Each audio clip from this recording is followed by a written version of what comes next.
rubbish. Now, my high, I had an interesting experience on Friday. I took my wife Emma and my little boy Campbell out to Hawthorn training. This is good. Now, for 15 years, I've gone to football trainings and reported on what happens out on the field and don't sort of tend to worry about too much of the other stuff.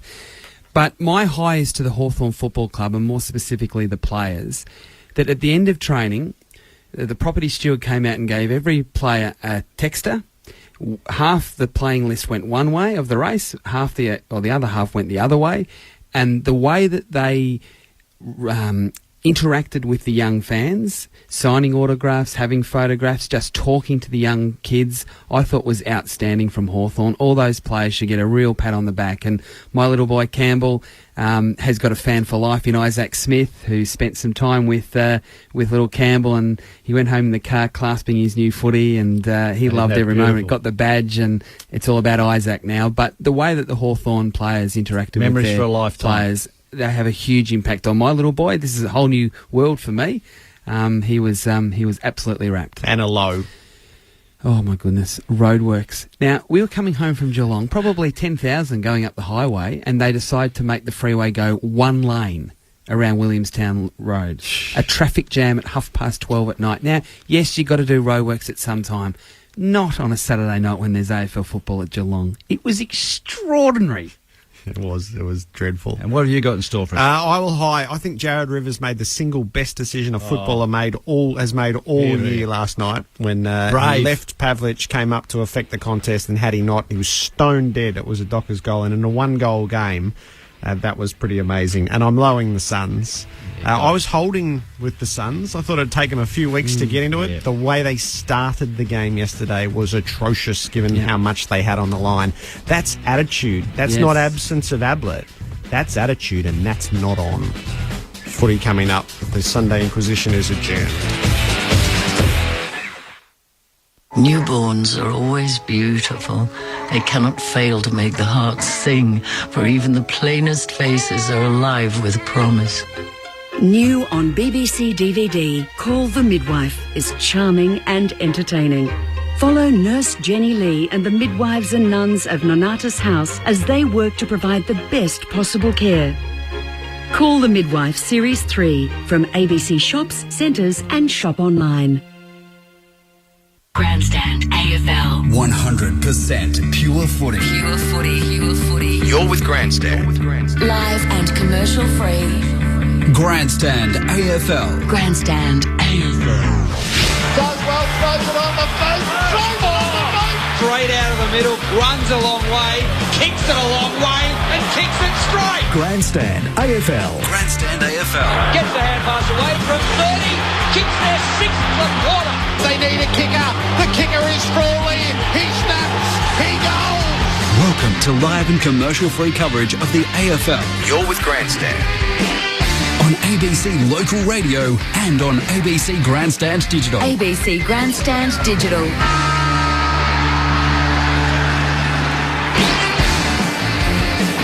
Let's get to the live stuff of the Sunday of round 20. Welcome to the Gab Up Grandstand AFL with Brisbane and Adelaide first on the menu today. Quentin Hull, your host, in glorious conditions. Absolutely stunning Sunday here in the Sunshine State, with Brisbane looking to continue its relatively good form in the back end of the year. They've won 3 of their last 5 at home, and just about any team in the competition comes to the Gabba with a little bit of trepidation with the way that the young Lions have been going about it in the last couple of months. But Adelaide, a win today, gets them back into the 8 at least until Collingwood and West Coast do battle later on today. So huge stakes for the Crows, who have only won 1 of their last 3. Brisbane have actually won 2 in a row, albeit against the lowly Melbourne last week, and then an upset win in the Q Clash against the Suns last time they were at the Gabba. Brisbane 6-12, playing for some more pride at the back end of this first season under Justin Leppich, and Adelaide, well, 9-9. The stakes are huge. It's a non-negotiable day for Brenton Sanderson and his men as they warm up in their alternate strip, the white strip predominantly for the Crows today. The Lions run out in their home strip, maroon, blue and gold, and it's probably a good thing that the visitors are playing in the white strip today, because my co-commentator Alistair Nicholson with me as I welcome you. It's one of those Gabba days where you do start to look at three-quarter time and think, well, the visitors have been playing in mid-20 degree temperatures for 2 hours. It might become a factor if the locals are near enough at three-quarter time. Nice to have you alongside me on a glorious day, Al. Oh, it's magic, Quentin. Absolutely love this time of year. Sunday afternoon football at the Gabba. It's really special, and you can sense the vibe outside the ground. People have had a good morning, maybe around South Bank, wandering around the city, and made their way down Vulture Street to the ground. And this is typically not a game that you'd expect a big crowd for, but we're hearing there might be up towards 20,000. Lovely weather. Great scene looking over to the Stanley Street side with plenty of blue sky around. But as you say, such an important game for Adelaide. A shock loss at home to West Coast last week when they were in the 8. But opportunity knocks now because Essendon has lost unexpectedly to Richmond this round. Gold Coast very poor against Carlton yesterday. So the Crows a big chance to march straight back into the top 8. And our experts today, Josh Fraser and Craig Starcevich. Great to see you two gentlemen again. Fraser, we'll start with you. Nice to have you along on what is a day where I'm sure anyone who's got a bit of footy blood in their veins thinks, yep, give me the Sharon, I want to get out there and have a kick. It looks like a ripping day to play. Yeah, it does, Quentin. Thanks for having me. It's got I know it's not a finals game, but it's got that type of atmosphere about it. Just walking to the ground, the sun's out, there's plenty of people around. Fair bit to play for the Crows, and you'd expect them to come here and get the job done, although Brisbane have been extremely impressive in the last month, and I just think some of their younger players are starting to build some real confidence and belief. So I think we're in for a really good contest. It's just a game Adelaide can't afford to lose if they want to play in September. And Stars, good to see you once again. Sort of word on the street around the lines is that there's some optimism every time you come to the Gabba now, and that's something that we haven't been able to say for a couple of years. There has, Kieran, the last month or so. They've had some really good form. Last time we were here, they disposed of the Gold Coast fairly easily and had a really ugly win last week, I guess. But looking forward to seeing a young fella debut today, being Jono Freeman, who... Not Jonathan, Jono. Jono Freeman from the Noosa Tigers Footy Club via Aspley on the way through. But the Noosa Tigers will be very happy today that he's debuting.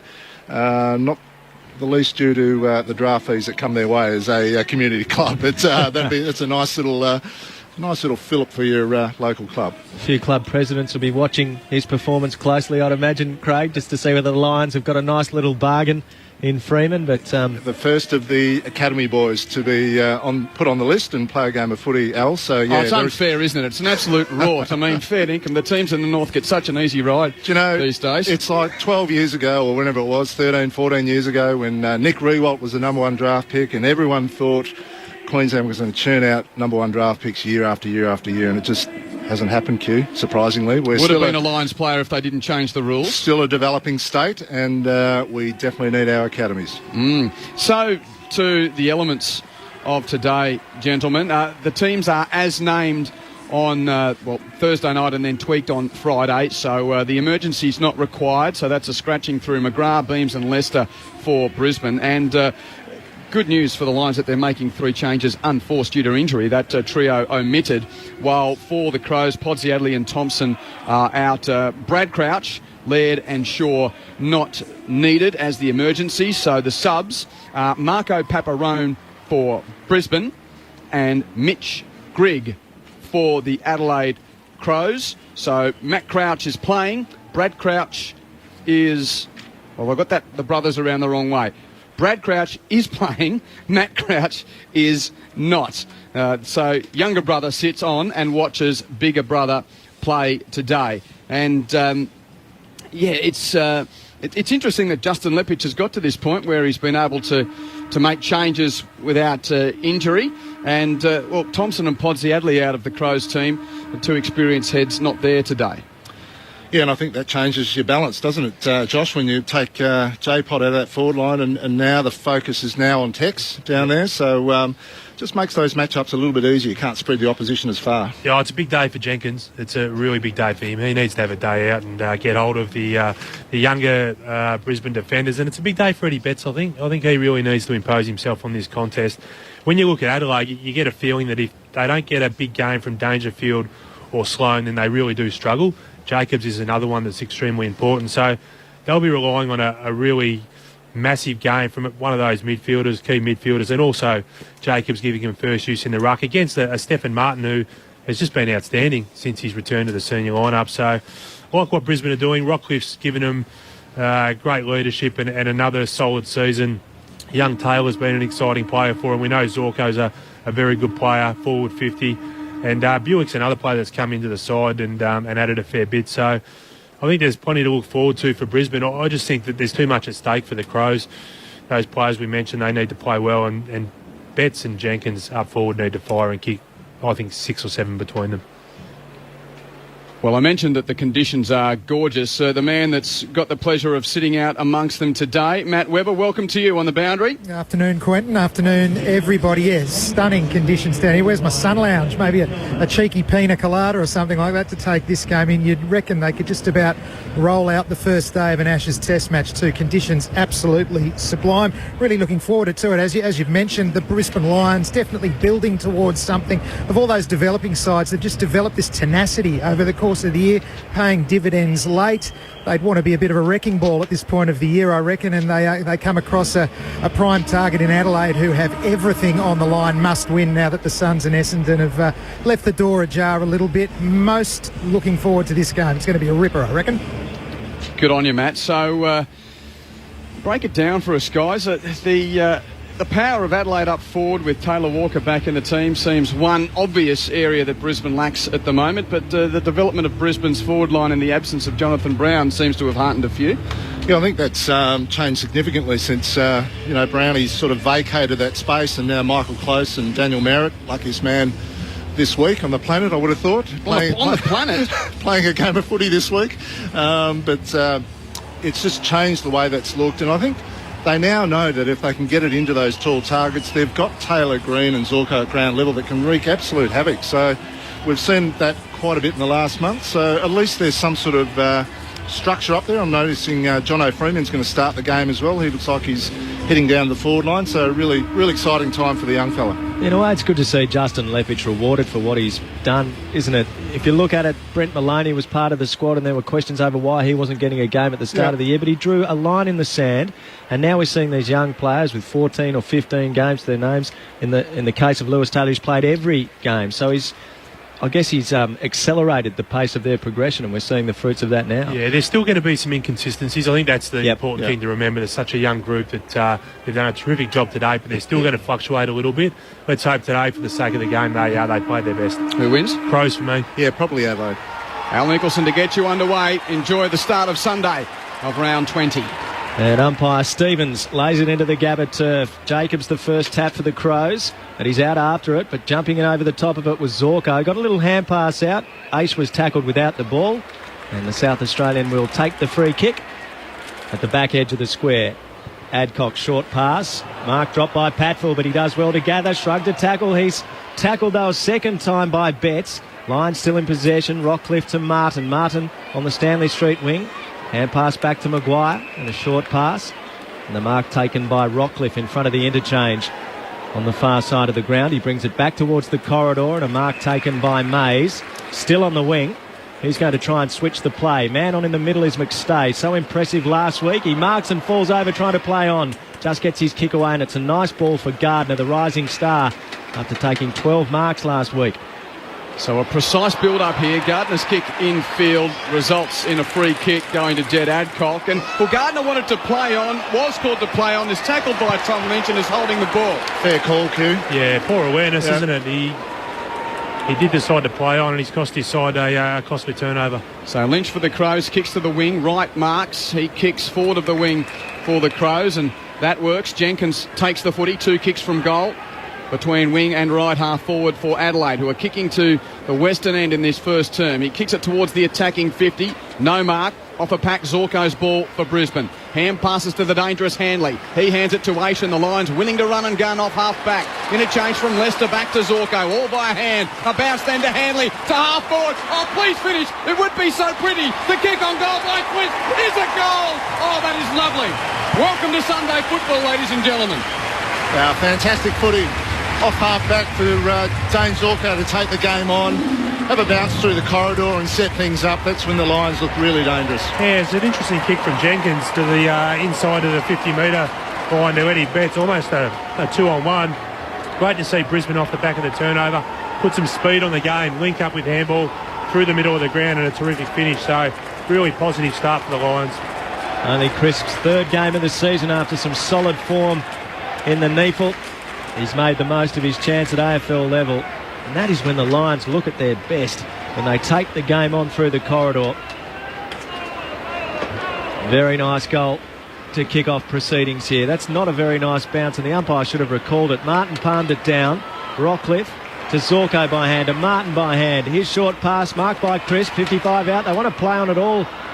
Every occasion, smothered by Smith, and it comes to Jensch inside defensive 50. Gets the clearing kick in the Walker direction. Good, strong mark taken in front of Clark on the edge of the centre square. He's a long way from home. Defensive side of halfway. Walker kicks long inside 50. Pat fullbacks back into a pack. Almost marked for Brisbane. Got a hand on it at ground level. His hand pass doesn't find a target, and Jenkins is down and hurt for Adelaide in back play. Aish now has it for Brisbane. The hand pass again through the corridor for the Lions. Maguire, he kicks to full forward to a 2-on-2. One out target there is close. Couldn't take the grab, and the Crows will come away. A high clearing kick from Luke Thompson is almost marked by Walker at right half back. Sloane's underneath him, and the Crows have got the footy as Jenkins goes to the bench. Marked on the wing by Lynch. Matt Webber, what's Jenkins looking like? I think he might have just copped a stray finger in the eye by the looks of things. He doesn't look too troubled by it, just a little bit uncomfortable for now. Lynch chips over the top, and a mark taken near the boundary line by Lyons. He's a very good cricketer. His father Marty played 27 games for Melbourne in the 70s. Also a premiership player with Sandringham. He chips back to Lynch, who's not played a lot of footy for the Crows this year. Their leading goal kicker last year. That's a good pass to half forward for Sloane, who sweeps the hand pass. Wright wants to take on Aish. He kicks it to the pocket for the Crows. Dangerfield had a couple to beat. He got hands to it, but it went over the boundary line for a throw-in in the right forward pocket. The Lions a goal, the Crows yet to score. 4 minutes played. Grandstand AFL, Sunday afternoon footy from the Gabba. Ball to be tossed in the right forward pocket for Adelaide. Jacobs and Martin tangle. Jacobs roves the crumb, kicks a goal. He tapped it down to the foot of the pack, and it ricocheted back to his feet. And the big man bent down, picked up and snapped truly from 15 metres out. First goal of the day for the Crows, one straight apiece through 4.5 minutes. It's great agility, Fraser. A guy that tall would be 202, wouldn't he? Big Jacobs. Yeah, he'd have to be in it. That's important for him because just watching the early part of this game, Martin's really tried to work him over on the spread, and that's going to be a key to this matchup. If Jacobs can influence the play going forward the way he did then, that'll make Martin a lot more accountable. So really opportunistic goal from the big fella, but Jesus, Ruckman, when you can kick them, you work your weight in gold. 202, 101 kilos. I suspect he's heavier than that. Looks a tad heavier stuff. But great agility by the big fella. Martin and Jacobs eyeball each other in the middle. Again, a wonky bounce, and the umpire does recall it this time. Just to keep Stephen Martin honest too, just for the opposition ruckman to kick a goal on you. Just when you've got another bloke who's in really good form, just to keep you honest early in the game. Martin goes early, taps it down. Sloane got a hand pass down, out as he was hitting the deck into the congestion. He goes again, Sloane. He flips it out, did well. Got it to Martin. Martin's hand pass slapped down. It comes to Green of the Lines. To Mays by hand, back to Green. He's backtracking, but he's done well. Gives it to Gardner, back point of the square. Lovely kick to Robertson on the wing. Robertson goes short. And a mark taken by Martin, who's prepared to run off Jacobs. Gets a hand pass to Robertson. Robertson in a bind. His hand pass is shocker. Cameron gathers, and he's explosive and exciting, and he bursts away with a bounce. A couple up the Stanley Street wing. It didn't come back to him. It went out of play. Explosive, all right. Blew up in his face. Spot on. Boundary throw in on the Stanley Street side. He's got a connection to Queensland, hasn't he, Stars? He has, Al, yeah. He's from Cape York, believe it or not, but had a long journey, which we might talk about later. Douglas is underneath the throw-in and wins a clearance for the Crows. A rush kick towards Walker at half-forward. 2-on-2 contest, no mark, and Gardner sees it over the line for the Lions. Throw-in 40 metres from Adelaide's goal. Gents, Josh Jenkins just heading down to the rooms. He went straight past me, really bloodshot right eye. I think he did get a finger in there. They're just going down to have a closer look. Thanks, Matt. Matt Webber on the boundary. Thrown in with Adelaide in attack. Neither ruckman with a telling hand. Hanley's underneath. Tackled as soon as he got it. still at the bottom of the pack. Chance for Adelaide. It's thrown on the boot by McKay towards the goal mouth. They didn't have the journey to go all the way. Walker's underneath the pack, charging through right. Walker got a hand pass to him, and right snap on goal is punched through for a point by the desperate fist of the rising star of the league, Darcy Gardner. Adelaide to the lead. 1-1 plays one straight. Zorko's going to kick in for the Lions. Haven't seen him do this too often. Often a job reserved for Jed Adcock. Goes to the pocket, very short, and Patfull takes the mark, and that's probably why, Craig. I was just waiting for him to play on and take him on. So. Down the middle. Yep. Zorko end to end. Patfull launches out to half back on the Stanley Street side. Big pack, Merritt up, no mark. Comes to ground level. Hanley's lurking, but he can't get involved. The ball's locked in and will be thrown in the air 60 metres from the Adelaide goal.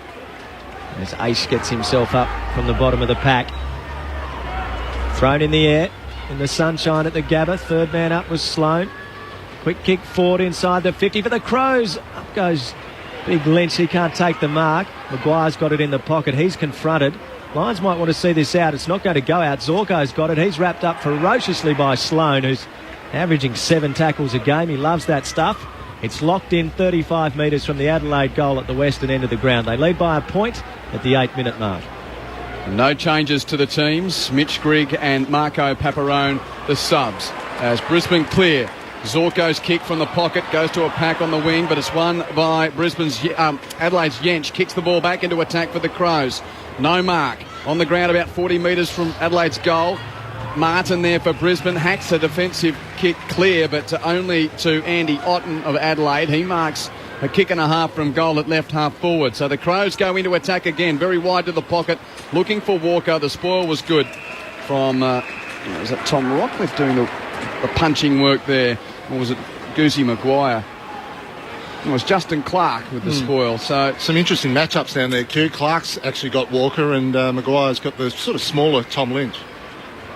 So throw in the pocket. The Crows have just got Brisbane pinned here at the moment, but Harwood gets a kick clear, and it goes over the boundary line about 60 from Adelaide's goal. At left half forward for the Crows, right half back for Brisbane. Adelaide 1-1-7, Brisbane 1 straight 6 early on in glorious conditions at the Gabba on Grandstand AFL. Shallow throw in, tap down. Douglas couldn't take it.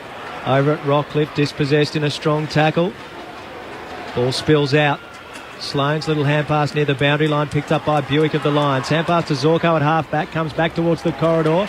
Mark taken by Gardner. Hand passes to Patfull. Through the middle they go. Hand pass comes to Robertson. Good hand pass to Adcock. Adcock at centre half forward. 55 out. Kicked a long goal last week. This won't be a goal. Close getting back with a flight near the post.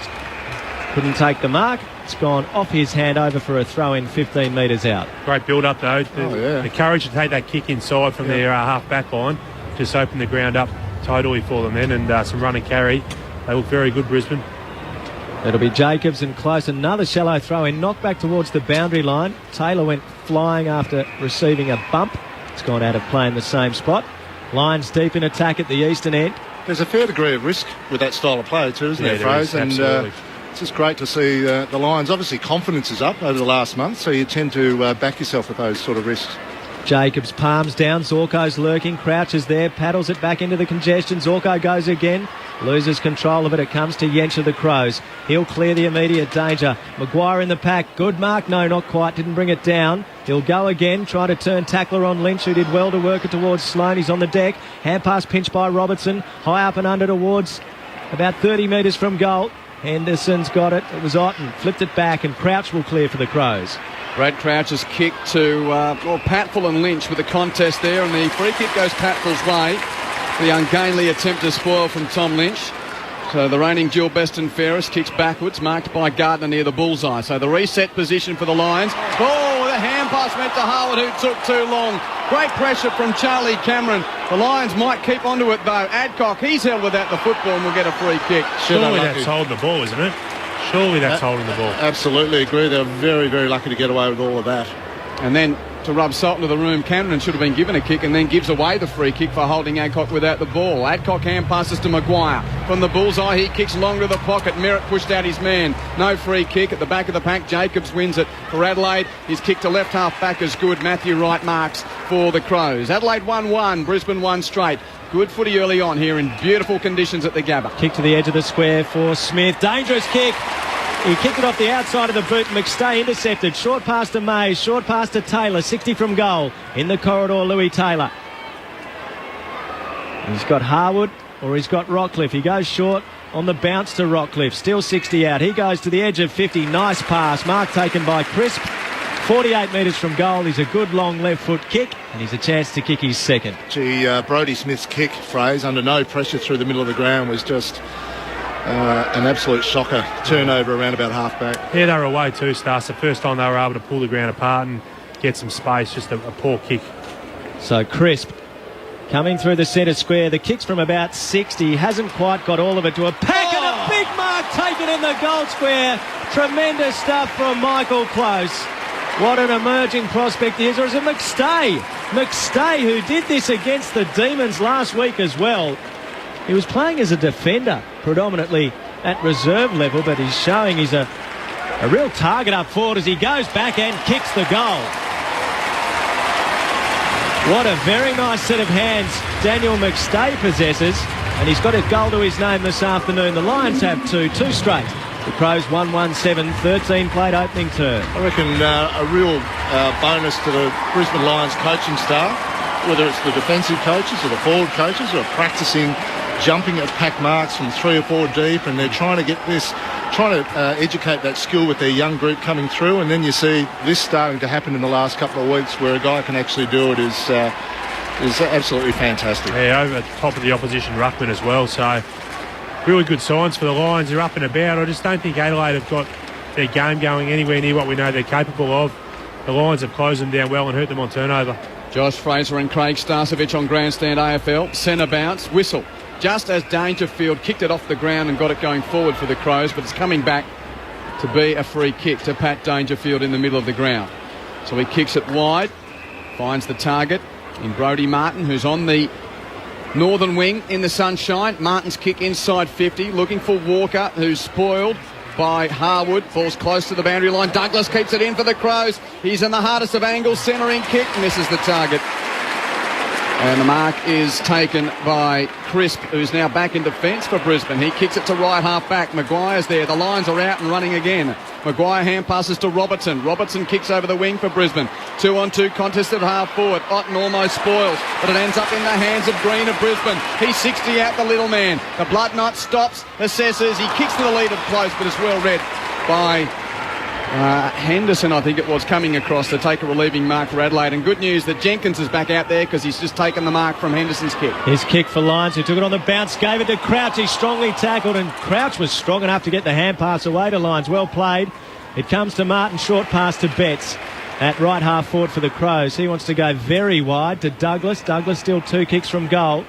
How good was Brad Crouch to keep his hands clear in that tackle? That was a crunching tackle. Got his arms clear. To the pocket for Walker. Has to turn spoiler on that occasion. Ball on the deck. Patfull's hand pass was poor. He goes again. Slaps at the Lions' way. Picked up by Martin. Good hand pass to Mays. Away it goes to Hanley. Hand pass to Mays again. To Zorko. Through the middle. It's opened up for them. Here's Crisp with a running bounce. He can have another. He can have another. He can go all the way. Through the 50. Kicks to the unguarded goal. What a beautiful sight. 2 magnificent goals to Crisp through the middle of the Gabba. That is worth the price of admission alone. 15 played opening term. Brisbane 3 straight. Adelaide 1-1-7. Well, right now, Stas, I think you could sum it up in one word, if you like, in work rate. At the moment, Brisbane are just outworking Adelaide. Their defenders are getting back to support their defence, and then they're able to win the ball and transition it by hands through the middle of the ground. And when you look behind the play, the Adelaide players are just stationary. There's no effort to chase. Yep. They don't win it in the contested footy. They're rendered useless. So at the moment, the Lions are giving them a real lesson. It's only early, but danger signs certainly. And, that's a poor bounce that the umpire should have recalled. Nonetheless, it favoured Brisbane, and Adelaide will get the clearance. Brad Crouch does a bit of a 360. Now back in the bullseye, kicks towards right half forward. Target is McKay, and he'll get a free kick. He was manhandled, even though he couldn't take the mark. Yeah, Sam Mays had a hold of his arm in that marking contest, Q. He hand passes to Walker, who from 60 metres out tries the barrel, kicks it out of bounds on the full. Just dumb play. Yeah, it is. And you mentioned transition there before, Josh. That's exactly right. I mean, they're they're running forward, Adelaide, and when it turns over, it's almost like a second or two to work out, geez, switch on to defence, and that second or two has allowed Brisbane out, and it's too late. Maguire to take the free kick for the Lions. He'll go short, and the mark is taken in front of the goals by Darcy Gardner. Jack Crisp, really good for him to get a couple of running goals and open up the opposition through the middle. He's had a really good year in the NEAFL so far, hasn't had a run, and he's reaping the rewards today. Jenkins from half forward thumps the Crows back inside 50. Walker's got his eyes on it, he's got his hands on it, couldn't quite bring it to down with him, and he gets a hand pass out. Lynch, 15 out, left foot snap, goal. Well played, Crows. They get their second. The Lions 3 straight. The Crows 2-1-13. 17 played opening term on Grandstand AFL. Just the way they're going forward worries me a little bit, Stas. It often going long to Taylor Walker, who's sitting under a pack. Now, they've been able to manufacture 2 goals to this point, but somehow they need to be able to open their forward line up and create some leading lanes, particularly for a player like Betts, I think, who can use his speed down there, because if you're relying on some of your tools to rove and kick goals as it's going to be a long day. Most of their forward entries is spot on, mate. They're going to either Lynch or Walker in the air, long 40-metre pass in the air, and plenty of numbers around those contests. No one's lowered their eyes yet and tried to pinpoint inside the 50. 5 points the lead to Brisbane. Centre bounce, Dangerfield underneath the tap. His kick's a little bit of a scrubber one out towards left half forward, and Brisbane will pick up through Gardner. He hand passes to Aish, who's just shy of the wing, runs the boundary line. Now Aish puts his boot to it, kicks to half forward. Leading target coming out was close, couldn't take the mark. But he battles on and tackles Henderson ferociously into the Gabba turf. Umpire says, play ball, lads. And it hasn't really come out. Crouch is trying to worm his way through a hole, but can't. And a ball up will be affected, 60 from Brisbane's goal. Glorious day, ferocious footy, and we've seen a couple of cracking goals from Crisp early on. There's a good vibe about this from the locals' perspective, and if you're a Crows fan, you'd be a little nervy early on, but it is only early. Dangerfield's underneath the clearance here. Slaps the left boot towards the wing, which is seen over the line by Maguire, who was running out in front of Jenkins. We'll see a throw in. The other thing about the heat today too, Q, is that interchange bench over there, you get no respite. And if you're the local club, it's hot. And if you're the visiting club that's come out of the mid-teens, it gets very, very warm over where Matt Webber's sitting. Oh, says the man who was the mind behind the ice vets and ice chambers in the Matthews era, Craig Starcevich. Rockcliffe's kick forward. Jensch gets in the way of it. Hand pass comes out and Otten clears the immediate danger. Good mark to Jacobs, standing in front of his opponent, Martin, defensive side of the wing. Kicks in the Betts direction, not a great kick. Betts picks up at his bootlaces. Hand passes to Dangerfield and he kicks backwards, and Jacobs has it set a wing. He brings it back to the corridor. Poor kick again on the bounce to Sloan. He's tackled. Sloan 360. Got his hand pass to Wright. Wright kicks to half forward. No one there for Adelaide though. Adcock sweeps the hand pass to Taylor. Taylor over the top to Aish, all on the Stanley Street wing. Over the top it goes to Green, who's got pace to burn. Wright pursues. He approaches half forward. Kicks to the pocket for Merritt on a lead. Well played, Thompson. Got across the front of him. Took the mark. No. Not paid. Good hands to it. Had a pretty good bite, but Merritt able to spoil it over the boundary line. 30 metres out. Opened them up again there, Josh. Running forward. Yeah, that's their go at the moment. Martin in front, Jacobs tap down, Taylor brushes a tackle, gets a hand pass, Sloan in the way to get a hand to it, it's on the deck, Green over it, they pile in around him, ball locked in, good tackle by Brodie Smith. It's 30 metres out from the Lions' goal at the eastern end, and they lead by 5 points. Question with notice to the former fitness advisor to the Lions, just what advantage is there for the home team in this hot condition today here at the Gabba? As the ball is thrown in the air, no clearance at the top of the Lions' goal mouth, players burrowing in. We'll see another one. Yeah, I reckon it's significant today, Q, particularly if you've come out of a southern state winter. You're coming up here and it's a bit of a shock to the system. It's mid-20s and you're in the heat of the sun too at 1 o'clock. So I think it's a significant advantage to the home club. Craig Starcevich with you on Grandstand AFL. Jacobs taps down, and at the back of the pack Douglas can clear for Adelaide, which is marked by Lynch at right half back. He chips it over the man on the mark. McKay takes the grab. He runs the northern boundary line. Kicks it to Eddie Betts, who's got some space just forward of the wing. Now he's closed down by Aish. Betts says, I'll kick it quickly one-on-one to Taylor Walker. and the defender was no chance. Walker got to the drop, takes the mark, 30 metres out directly in front. First time we've seen an uncluttered forward line, I guess, just the ability to get it in there quickly. Eddie was a mile on his own there across half forward and turned and got it in there quickly, Josh. Yeah, and it happened from a forward stoppage in Brisbane's forward 50. All the Adelaide forwards compressed the ground and there was only 2 behind the centre. And once they got that ball moving, there was plenty of space for him to work back into. 21 goals in 11 games in his return this season, Taylor Walker. The right boot here is a beautiful kick, straight through. And Adelaide returns to the lead. Crows 3-1, Lions 3 straight, 22.5 first term on Grandstand AFL. It's just a smarter build-up, Stas, I think. Early in the game, we know the game's only early and Brisbane have been outstanding, but Adelaide's forward 50 entries were just too predictable and the Lions were able to get back and support in numbers and work the ball forward themselves. On that occasion, they basically turned the tables. From a stoppage, they were able to compress the ground, win the footy at the stoppage, transition it out, and they had 3 players across half forward and eventually leading to a very smart kick from Betts to the favoured side of Taylor Walker, who goes back and kicks his first. So much better build-up, and that's the way they want to go about it, I would have thought. Martin and Jacobs. Martin the tap. Sloan almost the clearance. His kick semi-smothered. Hand pass came out from Lyons, but it was pinched. Then slapped down by Jacobs, the attempted hand pass. Patfull works it out towards Mays. Mays on the wing to Martin. Martin drives the Lions forward. Merritt's the target with 2 to beat. He can't impose as he shepherded off the contest. Smith got the spoil. It's out near the boundary line and over 40 metres from goal. I think that epitomises Stephen Martin in the last month or two, Josh. Just the ability to compete at the centre bounce and then become like a ruck rover. He's become a very dangerous mobile on-baller. Averaging 20 possessions a game, Craig, since he came into the team against the Bulldogs in round 12. Smith's got it for the Crows at left half back. Gets the hand pass back and Lyons drives it up the Stanley Street wing. Jenkins landed in his lap. A little fortuitous. He plays on quickly. Floating ball inside the 50. Bounces over the head of Cameron. At the back, Lynch did well to tap it to Cameron. Left foot, snap. Oh, he's just missed on the near side. It was a nice bit of play from Lynch to work it to Cameron, who couldn't quite finish. The margin's 2 points in favour of the Crows at the 24-minute mark. And the kick-in is quick to Buick, who marks uncontested in the left back pocket. Adelaide are going to be a handful at ground level when both Cameron and Eddie Betts have a day out, Josh, I would have thought. Absolutely. Yeah. Buick has to kick to a contest near the wing. Close got in front, got first hand, couldn't complete the mark. Talia at the back has it for the Crows. Close pressures in, but the kick is good from Talia. He rushed it towards half forward. Lynch takes the mark for the Crows, 50 from goal. He hand passes to Lyons, 55 out. Right foot kick without great penetration on goal is easily marked by Harwood.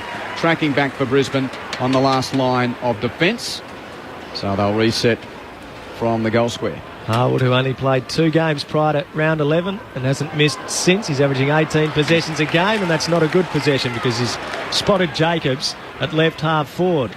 He's 60 metres out. He goes inside the 50, low ball, and Lynch, I don't know how he was able to get 8 metres on any opponent. He'll go back and have a shot from 45 metres out on a 45-degree angle.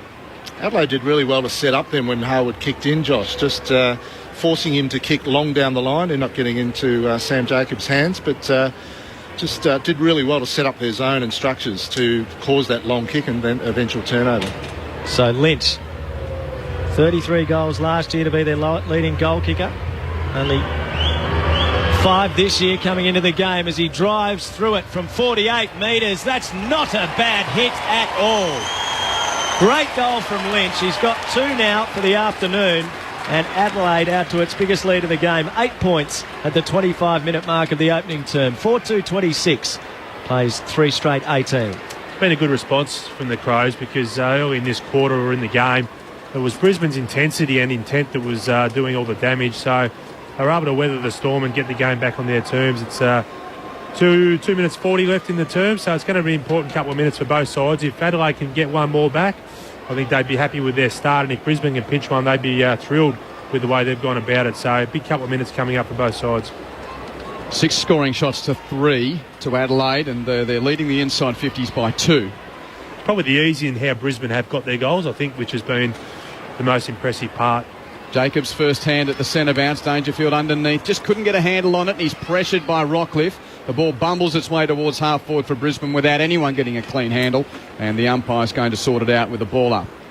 Guys, you wondered how Tom Lynch managed to get free before his opponent is Darcy Gardner, the two 27s on each other, nursing a bit of a hamstring. They're keeping a close eye on him. Thanks, Matt Webber on the boundary as Dangerfield under another clearance gets a left boot towards the wing for the Crows. Lynch is disadvantaged by a bad bounce, and Gardner, well, he's okay at the moment. He wins the ball there, gets a hand pass to Buick. Lyons trying to work it through half forward here. Robertson hand passes to Crisp. Crisp kicks to the pocket, almost a mark to John O'Freeman, the first gamer. But on the boundary line, Green uses his pace to run along the goal line, get to the goal mouth and slam through a goal. Very inclined to use those jet shoes, the red-headed Tasmanian, and another goal for Brisbane.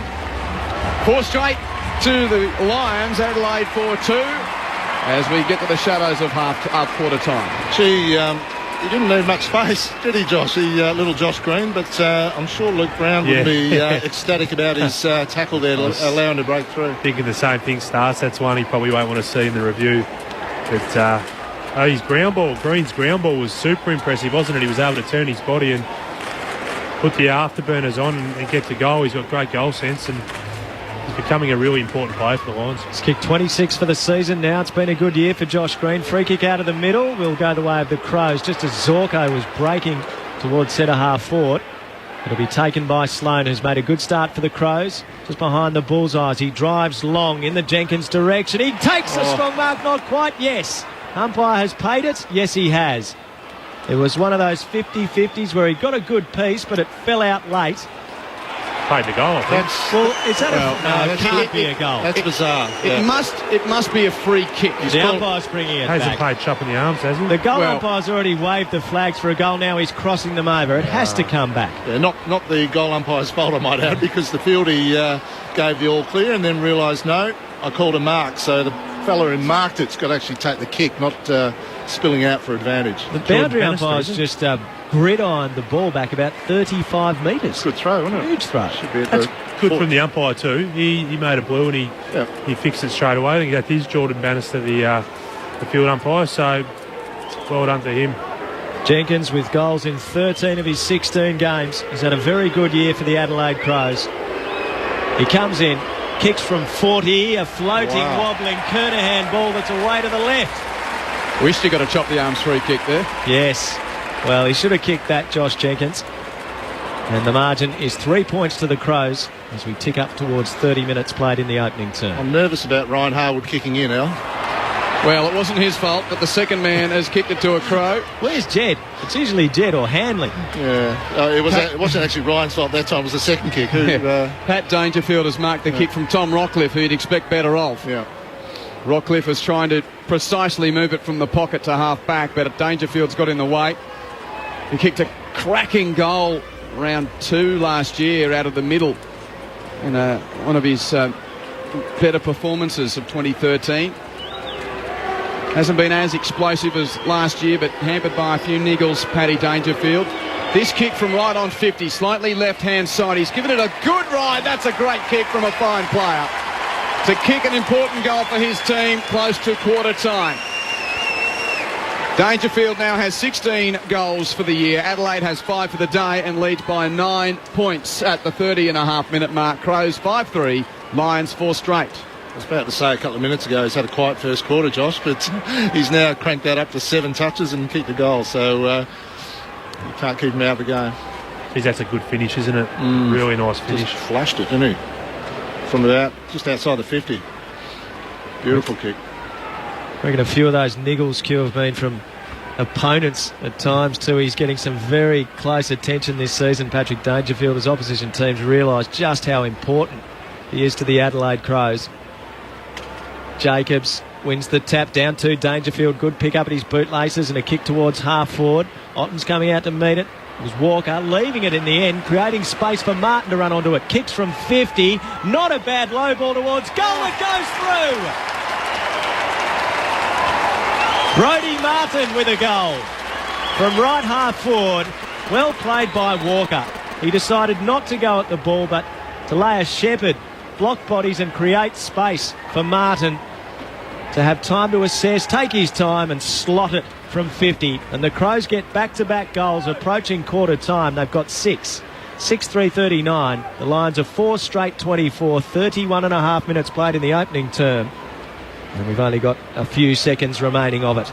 That's 5 of the last 6 goals in the game to Adelaide. Nice little bonus when you get your mids kicking a few, Josh. Yeah, it is. And when you get your big ruckman putting it lace out to get that clearance at the start of that play, big advantage.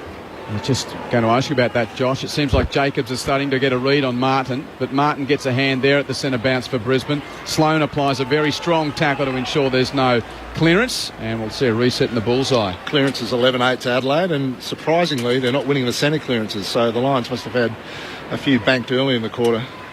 Siren imminent at the Gabba. There it is. That's quarter time. An aesthetically pleasing quarter of football, and certainly an aesthetically pleasing scoreboard from Crows fans' perspective, because after being down by 11 points early in the term, they've kicked 5 of the last 6 goals of the quarter to take a 15-point lead into the first change. Adelaide 6 goals, 3:39 leads Brisbane's 4 straight 24. The goals for Adelaide, 2 to Tom Lynch, and 4 singles, Walker, Jacobs, Dangerfield and Brodie Smith. While for Brisbane, Jack Crisp has 2 goals, and the others singles to McStade and Green. Adelaide 6-3-39, Brisbane 4 straight 24. The Crows lead by 15 points at quarter time. Shortly, Josh Fraser and Craig Starcevich to break it down for you on Grandstand AFL.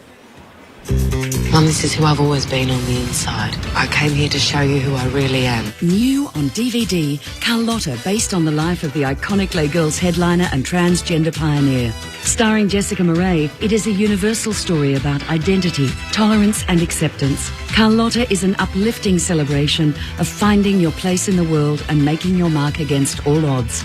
Carlotta, available now from ABC shops, centres, shop online and DVD retailers. Sunday footy. Grandstand AFL. Interchange from Leicester back to Zorko, all by a hand. A bounce then to Hanley, to half forward. Oh, please finish. It would be so pretty. The kick on goal by Quint is a goal. Oh, that is lovely. Welcome to Sunday football, ladies and gentlemen. Ball to be tossed in the right forward pocket for Adelaide. Jacobs and Martin tangle. Jacobs roves the crumb, kicks a goal. Mays, away it goes to Hanley. Hand pass to Mays again. To Zorko through the middle. It's opened up for them. Here's Crisp with a running bounce. He can have another. He can have another. He can go all the way through the 50. Kicks to the unguarded goal. What a beautiful sight. Jenkins from half forward thumps the Crows back inside 50. Walker's got his eyes on it. He's got his hands on it. Couldn't quite bring it down with him, and he gets a hand pass out. Lynch, 15 out. Left foot snap. Goal. Robertson hand passes to Crisp. Crisp kicks to the pocket. Almost a mark to Jono Freeman, the first gamer. But on the boundary line, Green uses his pace to run along the goal line, get to the goal mouth and slam through a goal. Dangerfield, good pick up at his bootlaces and a kick towards half forward. Otten's coming out to meet it. It was Walker leaving it in the end, creating space for Martin to run onto it. Kicks from 50. Not a bad low ball towards goal. It goes through. Grandstand AFL. On ABC Local Radio, online and on ABC Grandstand Digital. Good-looking footy game here. Crows lead it by 15 points at quarter time. Quentin Hull and Alistair Nicholson calling the action. Craig Starcevich and Josh Fraser, your analysts. Well, I think the stats tell a bit of a story, Stars, in that Adelaide have had 62 kicks to the Lions 42, and on the handball side of things, the Lions have had 53 to Adelaide's 29, so I think we spoke about it halfway through that first quarter. Brisbane's intent to actually link up with handball and on the counter-attack from a turnover or from a defensive 50 stoppage and actually run and carry the ball. We saw Crisp, I think it was, kick 2 goals on the run. That was their strong intent at the start of the game. Adelaide have been a little bit more kick and catch, and the game probably opened up a bit for them in the second part of that quarter, where they were able to move the ball by foot a lot more effective, probably by getting their forwards up the ground a bit and leaving some space in behind. But it's going to be interesting to see if they persist, Brisbane, with the run and gun type of style, and I think it's served them well, but you need to have the ability to be able to change as well and adapt to the way the game's being played. Yeah, I totally agree, mate, because early in the quarter there, the defence from Brisbane would have been thinking, right, turnover, off we go. Let's rebound from here, and you get into that mentality, and then all of a sudden the opposition just wrestle it back off you a little bit, and now it's like, okay, we've lost that little bit of ascendancy, now I have to defend. And Adelaide are making them very accountable now defensively, because they're chipping it around, denying possession, and starting to spot up some holes inside that forward 50 and finding targets. So the other thing probably at the back end of that quarter too, it's not only getting a centre clearance, but a really good quality centre clearance where some guy gets just clear of the centre circle, out in a bit of space, not really a whole lot of pressure going forward. He can actually size things up and deliver well going forward, rather than just the mongrel end over ender in a congested clearance. But not much in it. Really entertaining game, beautiful weather, 10 goals in the first quarter, really good game of footy. Thanks, Craig. Thanks, Josh. Later on today, St Kilda and the Bulldogs do battle at Docklands. Drew Morfitt and Stan Alves to keep you across that. And the majority of you also to get the call of the vital game between West Coast and Collingwood at Subiaco later on today. 2 games in the National Rugby League today. The Warriors play the Sharks starting at 2 o'clock Eastern Time. And then the 3 o'clock Eastern Time slot game is St George, Illawarra and Penrith. So that's to come later on today. But as the huddles break at quarter time, let's get some numbers on Adelaide's 15-point lead. Al. Well, Q, the kick-to-handball ratio is interesting to look at. There's only a gap of 4 Brisbane's way in possessions, 95 to 91. The Lions have had 42 kicks and 53 hand passes, while the Crows are more kick-heavy, 62 kicks and 29 hand passes. The Crows lead the contested possession by 12, 44 to 32, and the clearances by 6, 14 to 8. Marks 27 to 21 in favour of the Crows, and the inside 50s 3 the way of the Crows, 16 to 13. Individually, Lyons has had the most possessions on the ground with 9. Crouch has had 8 along with Lynch and Sloane. Dangerfield 7, and for the Lions 8 to Patfull, 8 to Gardner, 7s to Zorko, Mays, Martin, Robertson and Rockcliffe. Thanks, Alistair. Perfect timing. Hooter sounds, and the umpire holds the ball aloft in preparation for the bounce to get the second term underway. Adelaide goes into it with a 15-point advantage. Jacobs and Martin, as has been the point throughout most of the day in the ruck, and Jacobs got the tap down. Dangerfield defensive side of the pack is dispossessed. Crisp wins it for Brisbane, 60 out. Hands it to Aish, he hands it to Hanley. Hanley is tackled by Henderson, threw it out towards the boundary line. And now Sloane's going to see it over, is he? No, he keeps it in, gave it to Jench, and Jench is dispossessed by Hanley. Hanley on the pocket, kicks towards the goal mouth, rolls through a number of players, picked up by Mays at Brisbane, and he snaps a goal. Well, it went wrong, all wrong for the Crows there. It looked like they were going to get out of trouble, and perhaps just bit off too much near the boundary line. Yeah, I thought there was one handball too many already, Stars. They probably could have kicked it inside 50, but they're able to win the footy back and get it in there quickly. And Mays' snap was very clever, so really positive start. Can I ask you a question as a ruckman? Even when you get a bad bounce, like Sam Jacobs, were you a hit back person or a hit forward person? Oh, look, you're heavily relying on your mids to change the call up. I used to like to drop it just to the back, but very tight. I think if you put too much on it, clearly the momentum's going the opposition way. That's what happened there. It just got over the back when Sam Jacobs hit it back. Brisbane 5 straight, Adelaide 6-3. Jacobs the tap. Dangerfield's there, but it's taken by Buick. It was almost a throw. Clearance for Aish. Lands in the arms of Crisp. 65 metres from goal. He's inside the centre square. Wants to go by hand to Rockcliffe. Rockcliffe measures his pass, and out comes Close and marks. 45 metres out, directly in front. Gee, I like the way he goes at it with his hands, Stas and Josh, 2 men who have played in the forward line. He's got a nice technique, isn't he? Gets on the move. Arms look strong, don't they? He, from all reports, has got some good endurance too. So to play any type of role down there nowadays, no matter whether you're deep forward or half forward, you've got to have great endurance to be up and back and work your opponent over. But only a young fella, but some really good signs. Close from 49 metres. It's drifting away to the right, and it's a minor score to the youngster. And the Lions with 1-1 to start the second term. The margin is back to 8 points, 2 minutes played of that term.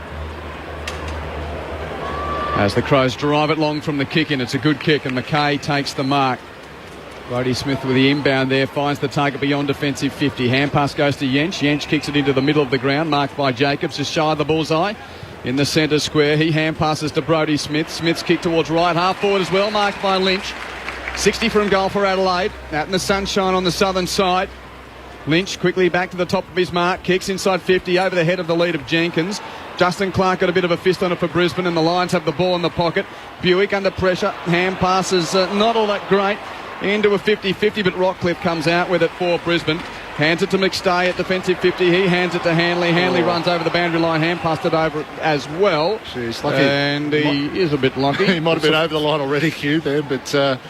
throw in at right half forward for Adelaide, 60 from the Crows' goal. They're attacking the school end, which is the left of your radio dial in this second term. How sweet was that kick from Brodie Smith to half forward before? Travelled so quickly. Dangerfield, hand pass out the back to Crouch. Crouch to Smith. How's he go this time? It's a ball to the pocket.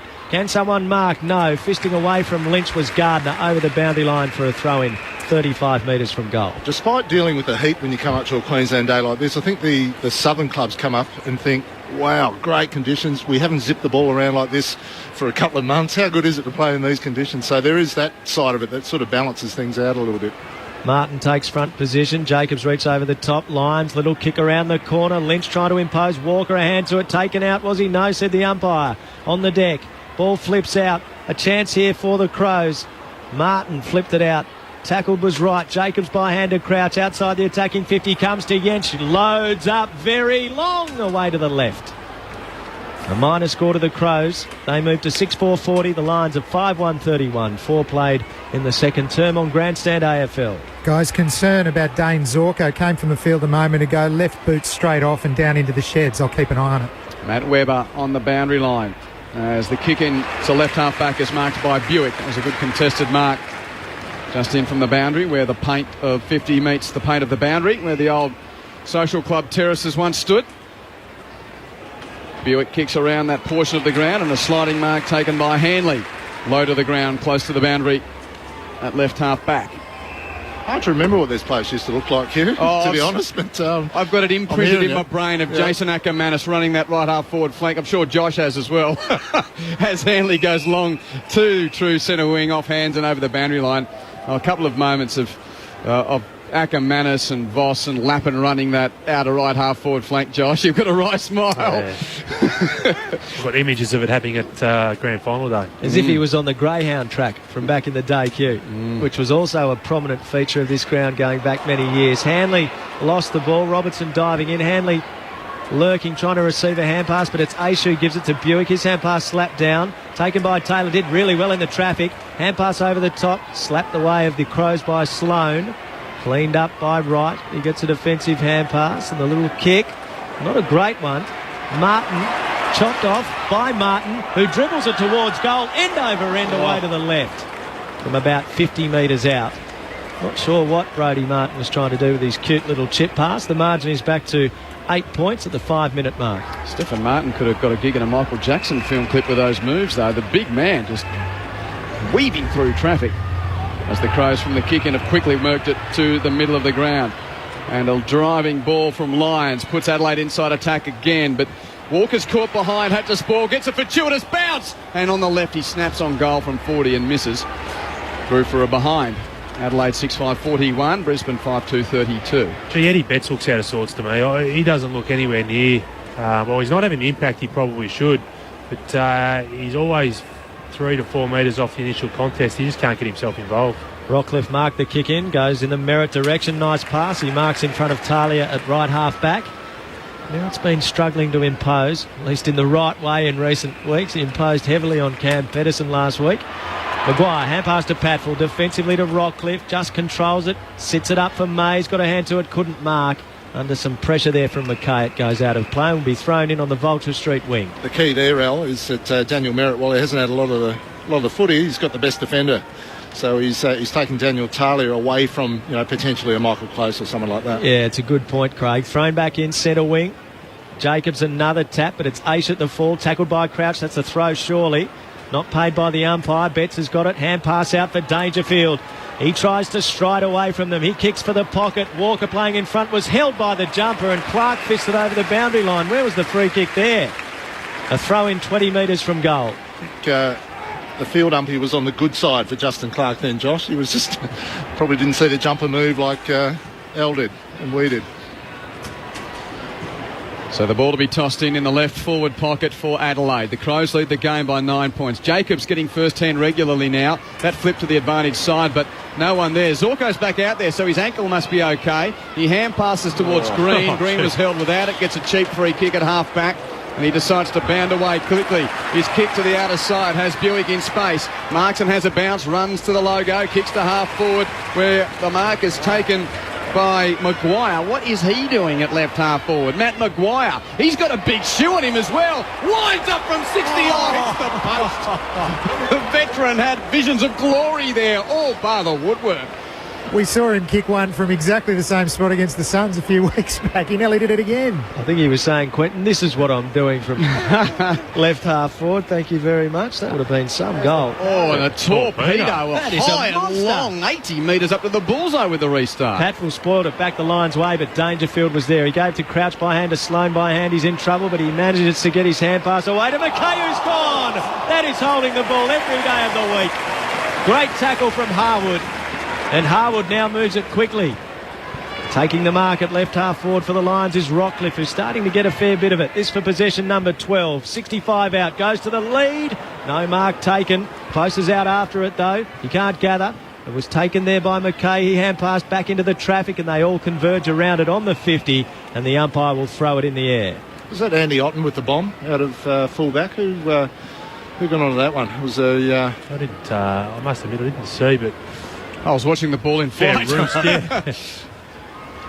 Crows are underneath the restart at half-back, but a bomb kick to half-forward ends up in the hands of Maguire, who marks uncontested for Brisbane. He kicks to the wing. It might just roll out of bounds in front of Lou Taylor, but the little man gets there in time. He's got the footy. Now he's closed down by McKay. Hand passes to Mays. Tries to take on Jensch. Good tackle around the hips from Jensch.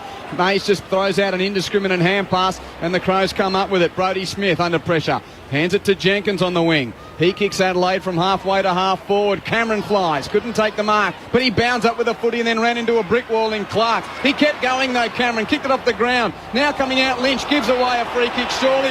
Oh, he ducked his head into that. And he'll get a cheap one here.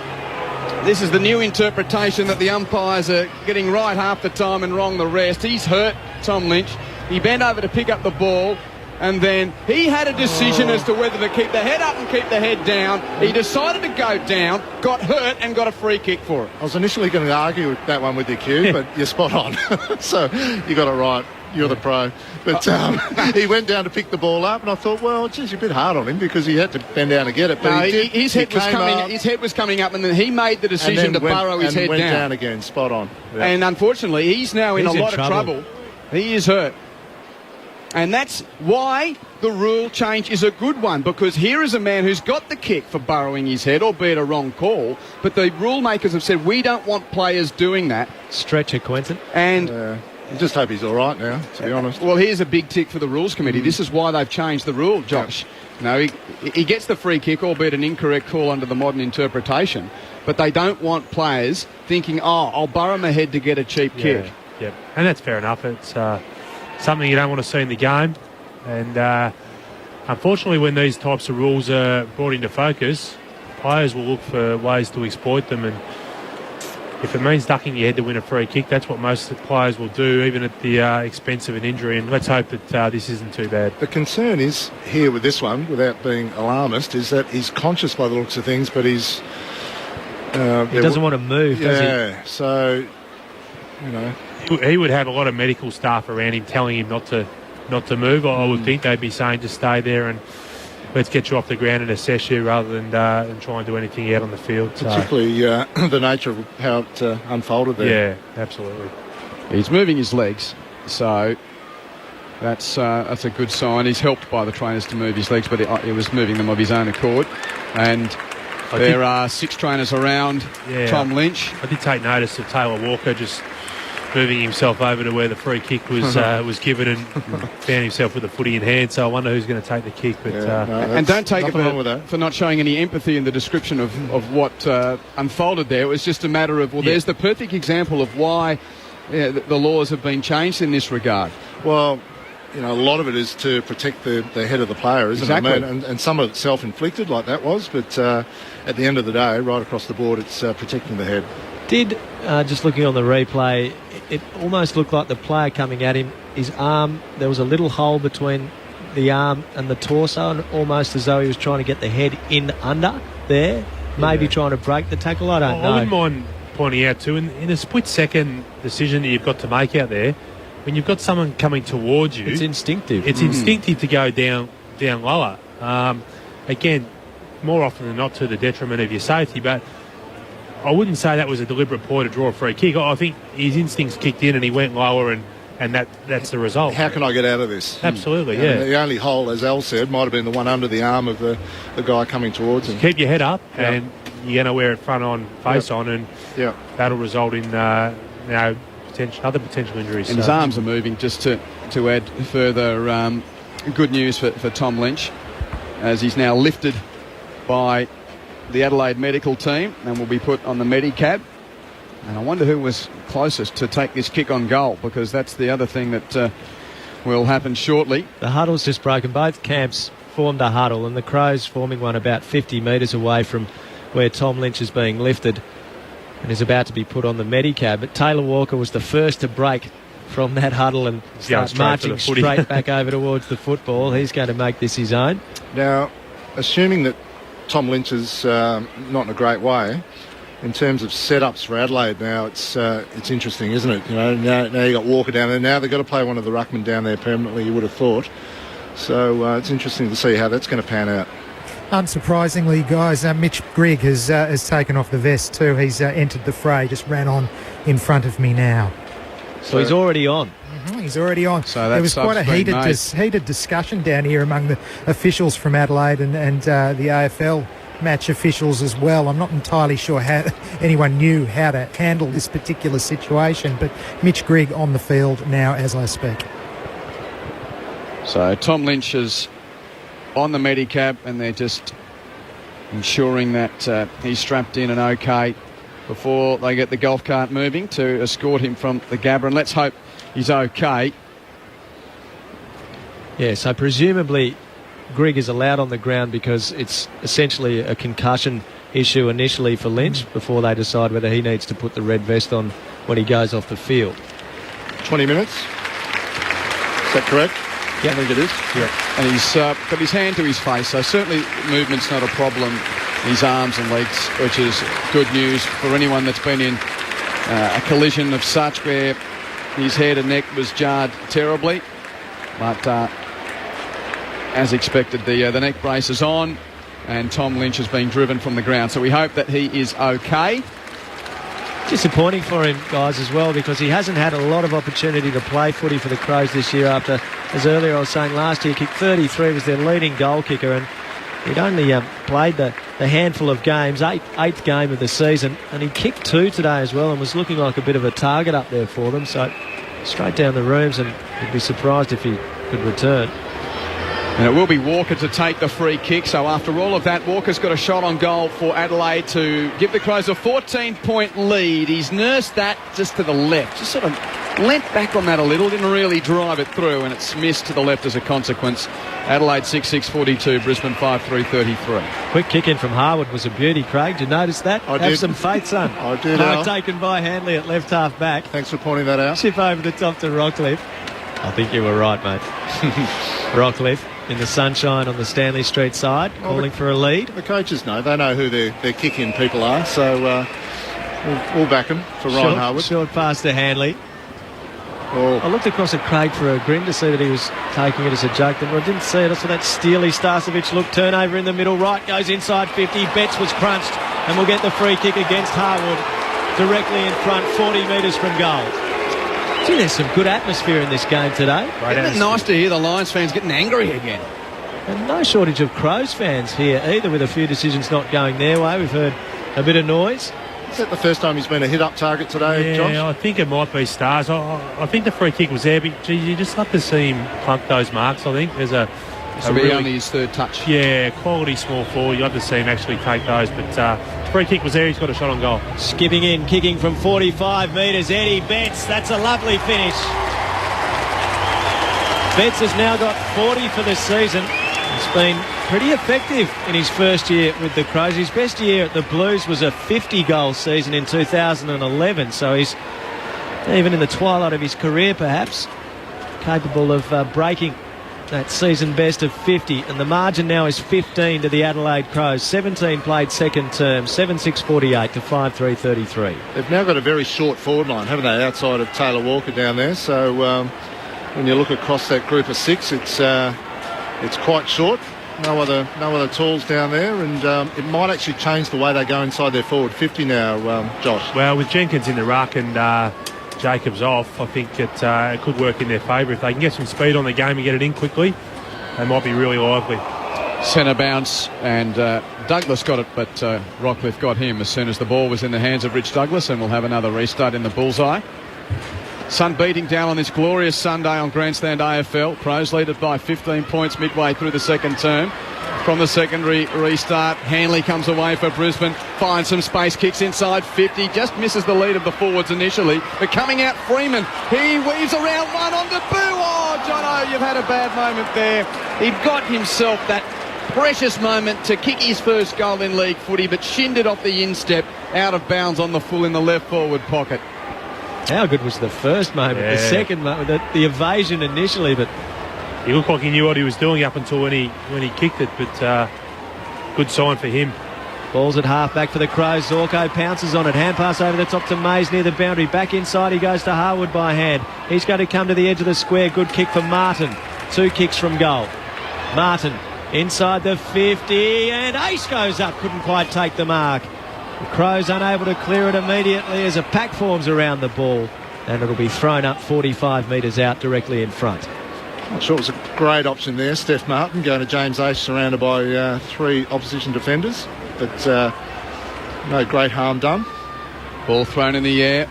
Steph Martin got a hand, but cleared out of the congestion by the Crows. The advantage of the jet shoes of Cameron, who runs towards the wing for Adelaide. Kicks it up and under towards Walker at half forward. The one-on-one goes beyond the pack, but Walker's there to butter up on the bounce. He hand passes to Brodie Martin, who's in the right forward pocket. He's kicked it on the near side. And a minor score to Adelaide. Crows 7-7-49. Lions 5-3-33. Oh, dangerous kick in from Patfield. Not good execution. A floater intended for Chris, but Smith was able to get the spoil and keep it inside 50. It'll be thrown in. While we're on about kick-in stars, I'm just glad it's not a midfielder going down there and kicking to himself to stat up. That's one of my pet hates of the game. Thrown in. Crows trying to find another goal as it's slapped back over the boundary line in front of Grigg, who's on the field with Lynch taken off after a nasty collision. He was taken off on a stretcher. Boundary umpire stands on the intersection of the boundary and the 50-metre line. Throw in favoured. Martin took it out of the ruck, and then he's pinged for holding the ball because he didn't get a kick, did he? Well, it looked like he got a bit of shoot to it. It's gone out of play, and it'll be a free kick to Jenkins when the ball is returned from outside the boundary line. Jenkins, 60 out, wants to play on, wants to thump it to the teeth of goal. Walker's nice and deep in a wrestle, allowing a path through again for Martin to take the mark. Walker just held up his defender, didn't even lift the arms in the air to try and mark it because Martin just came through, filled the hole, took the mark, 25 out, almost directly in front. He didn't lift his arms because I thought they were pretty well held onto, so if it wasn't going to be a mark, I think potentially a free kick, but really aggressive kick inside 50 from Jenkins, and again putting the young Lions defenders under pressure. Brodie Martin kicking to the western end to give the Crows a 22-point lead. He skips, he strikes, he scores. And the Crows doing pretty nicely here. They've kicked 2 goals to the Lions, 1 in this second term, and it's 8-7-55 to 5-3-33. 21 played in the second quarter. You're right about that, Josh. Jenkins quickly taking the free kick, rolling on quickly and popping it to the top of the goal square. It has done and always will do, put opposition defenders under pressure just to get it in there quickly. Everyone's one out. Obviously the target's big Walker. Gives an opportunity for someone else to float across the front of that contest and do exactly what Brodie Martin did. And on the replay, Walker was never going for that mark. It was a very well communicated passage of football up forward from the Crows. He's played a pretty smart game, Walker, today. Not a huge impact on the scoreboard, but he's done some really important things in that forward 50.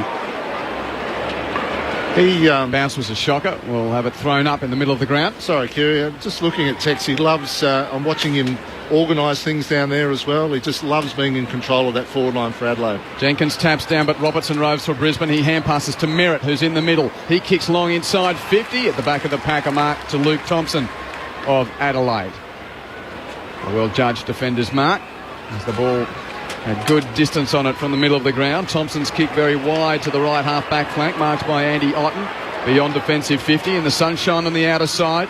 Glorious Sunday for Grandstand AFL on ABC Local Radio, News Radio and Grandstand Digital, and around the world on the web and your apps, however you're listening. Just a terrific day for footy as Otten goes long to a pack on the wing, and off hands it goes over the boundary line near the interchange gates. We'll see a throw in with Adelaide leading by 22 points after they led by 15 at quarter time. We're 23 minutes into the second term. Merritt and Jacobs. Merritt perhaps the tap. At the back, crashing in Zorko's tackled. It came to Rockcliffe. He gave a hand pass to Buick. Did well in the traffic. Got it onto the left shoe. Kicks inside the 50. There's a big push put on close by Thompson. And he goes back and cleans up. A hand pass to Henderson. Henderson 20 metres out from the goals he's defending. Wheels around and kicks to the corridor. A poor kick. Patful will mark for the Lions. 65 out. He can go to half forward. Crisp is the target.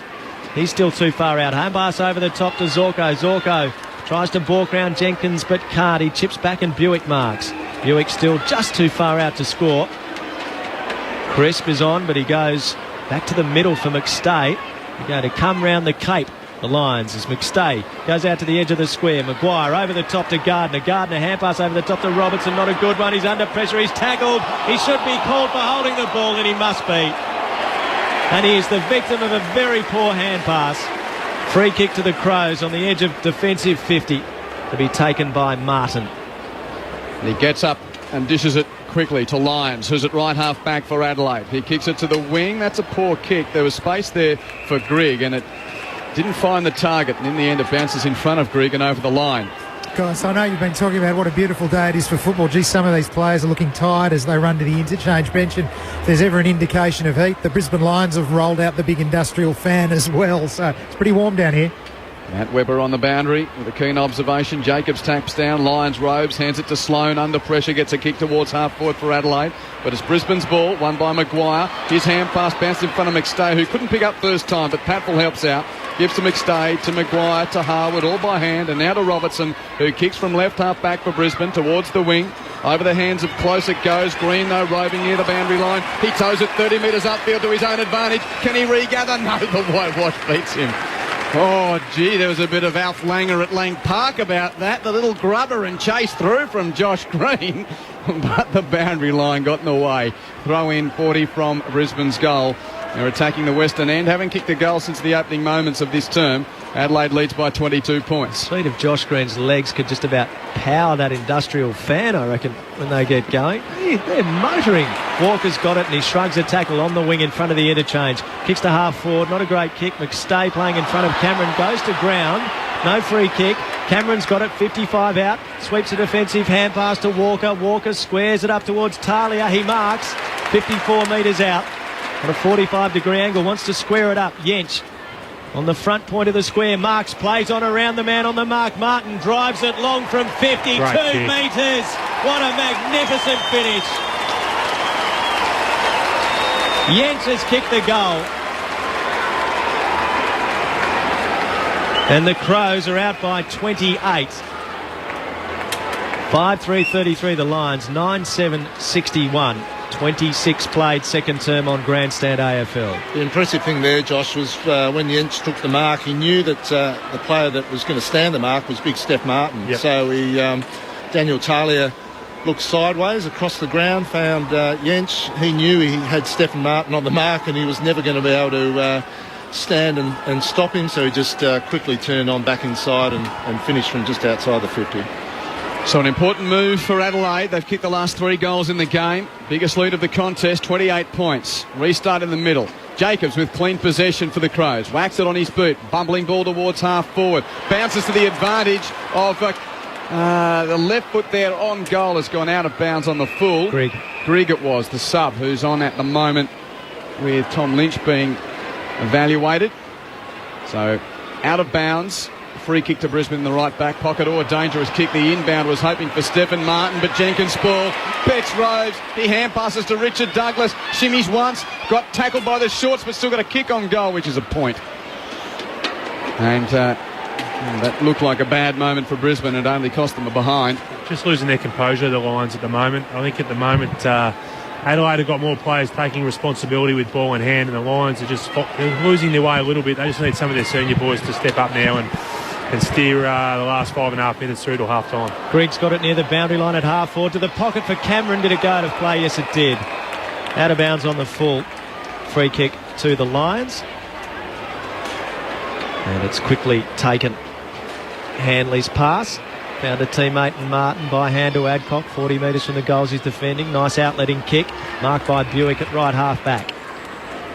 Buick's looking back towards the corridor and the kick is poor. It's going to bounce to Harwood, who gathers and hand passes backwards to Hanley. Hanley out to the Stanley Street side with another nice pass, and Mays will take the mark, defensive side of the wing. I think Adelaide sense that now, Al, that the Lions are looking shaky coming out of defence, and they're ready to pounce on any possibility of a turnover. May shorts it to Robertson, who kicks from the boundary line inboard to Martin. Steph Martin of Brisbane, just forward of left half back. It's a lot slower now, by the looks of things too. And he has to bomb long.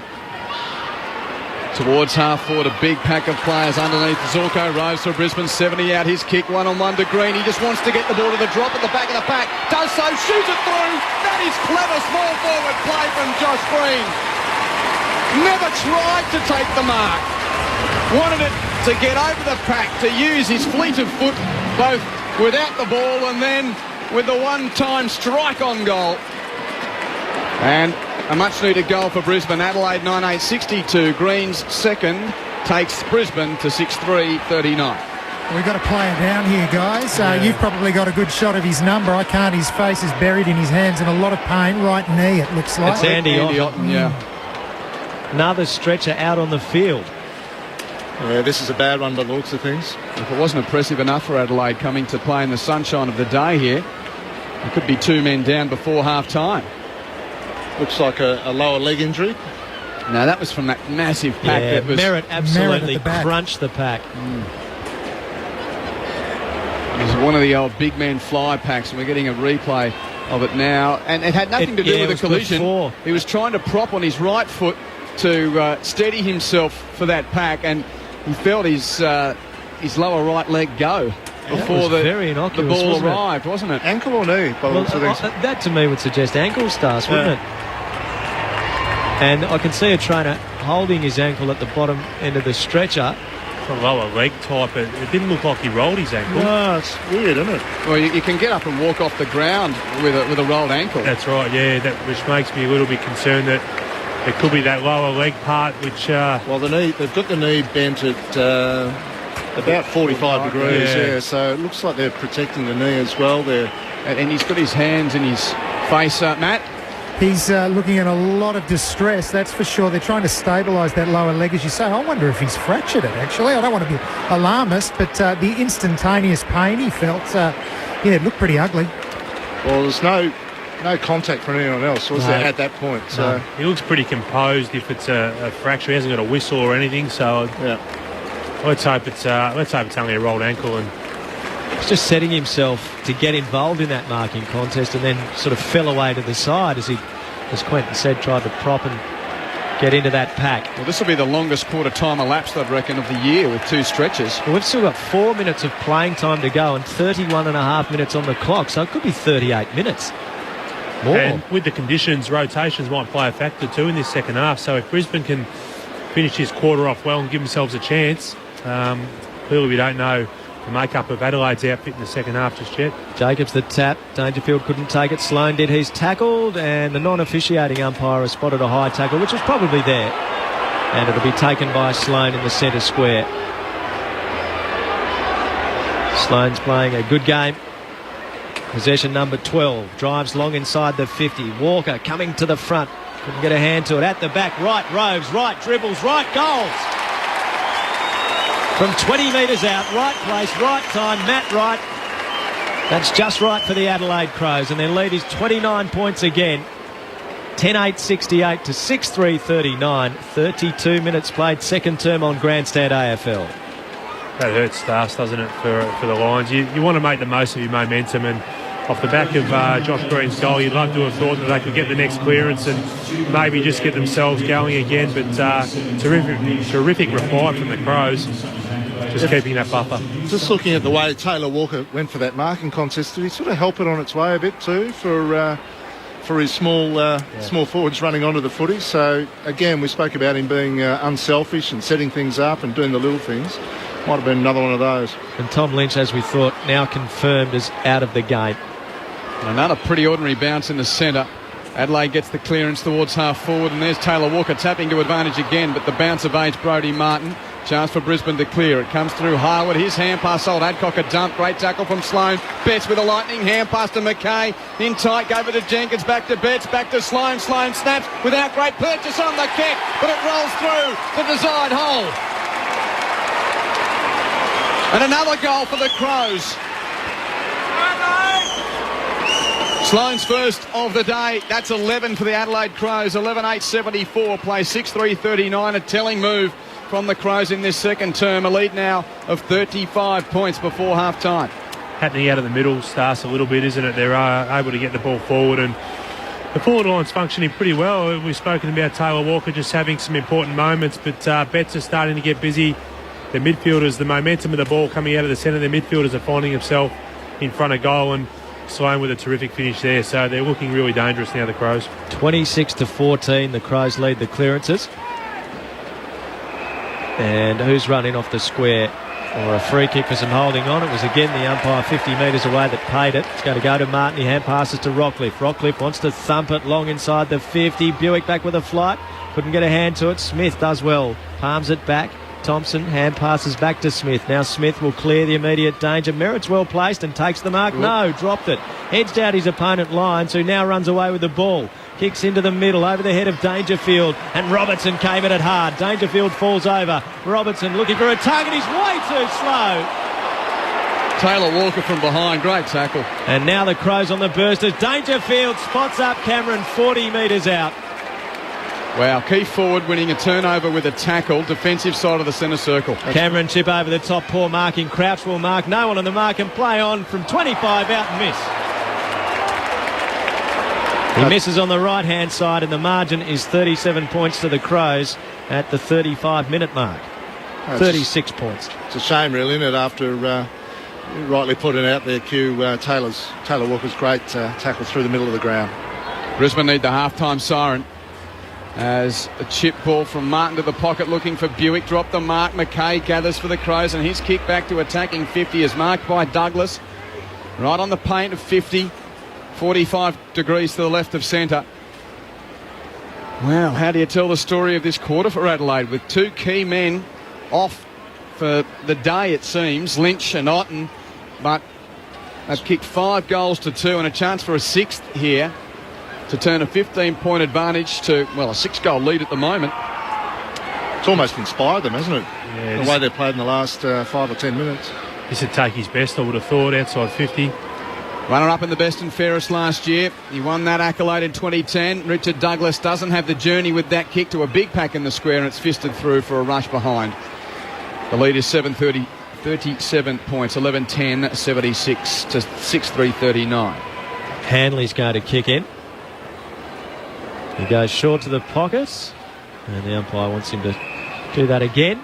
It's got a nice lead there. Someone going off for blood there by the looks. Maguire.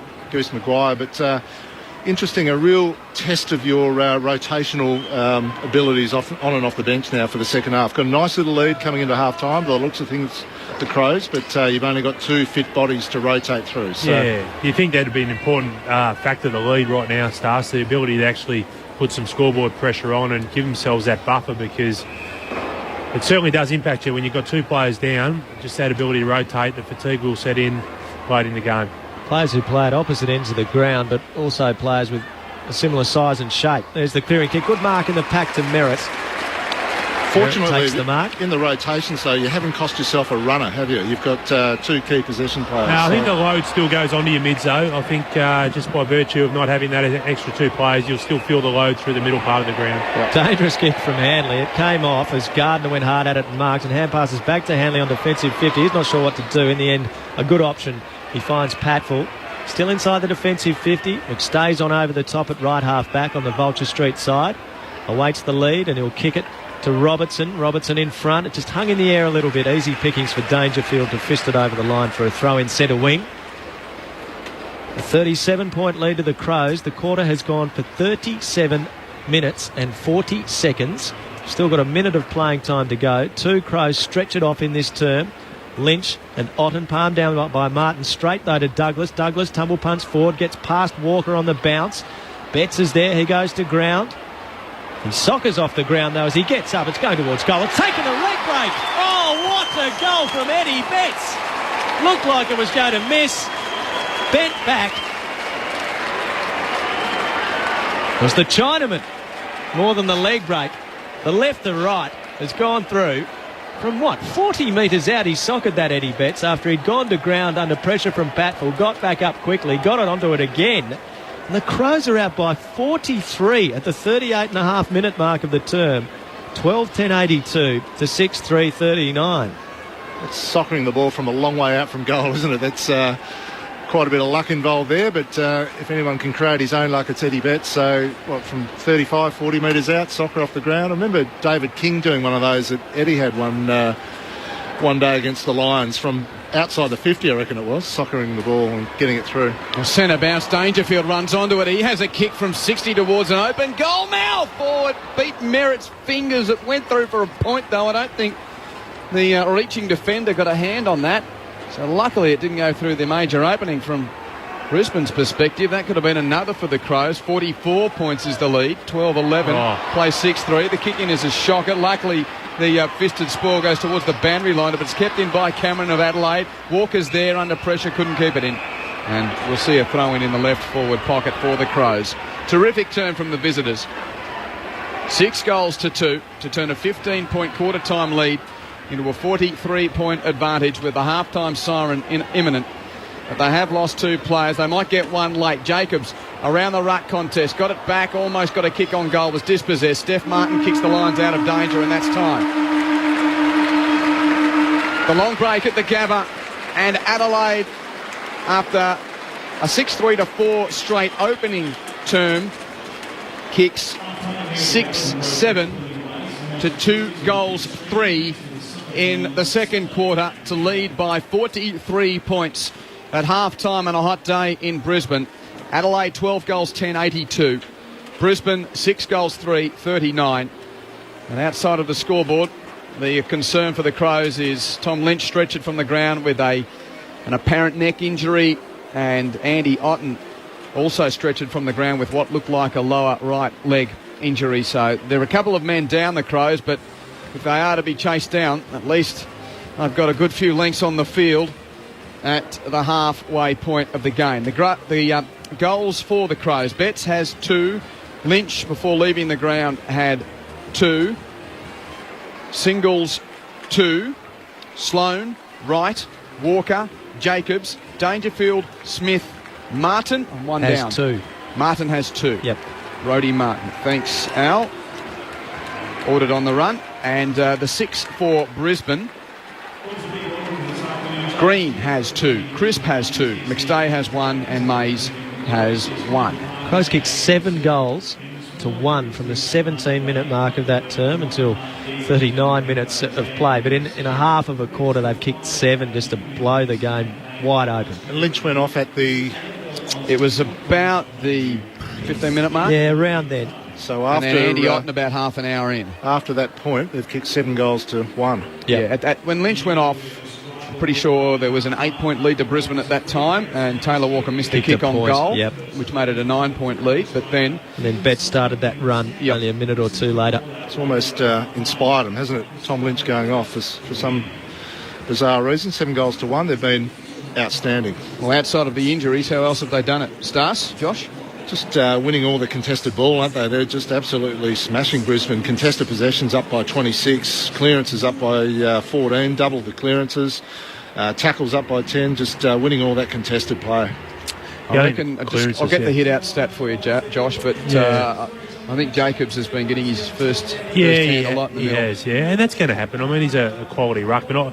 I think the Brisbane midfielders need to take more responsibility in there. I mean, you tend to start setting up a bit more defensively, wouldn't you, Stars? 32 to 15. Yeah, so that's a good share of the ball. But, again, I think the Brisbane Lions, with their better players, are probably around the footy a bit more, so you'd like to think they set up a bit more defensively and be aware of that. But, they haven't got anything out of Merritt. We know he's taken a key defender, but he really hasn't provided much at all. Adcock's had a quiet game, I thought. Dane Zorko's had 11 touches, but he just hasn't been able to impact the way we probably become accustomed to for a young player. So they've got some upside, the Lions, but at the moment, Adelaide's key players are playing well, and I like the fact they're taking responsibility, in crucial moments, whether it's to kick a goal or take a mark or lay a tackle or whatever it is. They've got the players at the moment that are standing up. Thank you, gentlemen. Craig Starcevich and Josh Fraser with you at half-time here at the Gabba. Adelaide leads by 43 points. Later on in the day, it's St Kilda and the Bulldogs and West Coast and Collingwood. The scores service coming from Drew Morfitt and Stan Alves at Docklands when that game gets underway in about 50 minutes from now. And if you're with us on the majority of the network, you'll be able to hear West Coast and Collingwood in full in the eastern twilight slot. So I'd imagine it'll be pretty warm in Perth today as well for a 2:40 start local time for West Coast versus Collingwood. If you aren't in the part of the world where you're hearing that on your radio, of course, anytime you want to hear a game, jump on the Grandstand website for the links to the AFL web streams, and you can also hear that on the AFL apps on your smartphones. Just look for the ABC logo to hear the call anytime, anywhere to tune in this round 20 of football in the 2014 season on Grandstand AFL. But we'll take a break here at half-time as the Auskick kids literally and figuratively get their moment in the sun. Beautiful Sunday afternoon to have someone take your picture in years to come, look back and say, yeah, I had a kick on the Gabba that day. And what a beautiful scene it is here. Adelaide 12-10-82. Brisbane 6-3-39. More to come in the second half here in Brisbane, but for the time being, let's go to the ABC newsroom.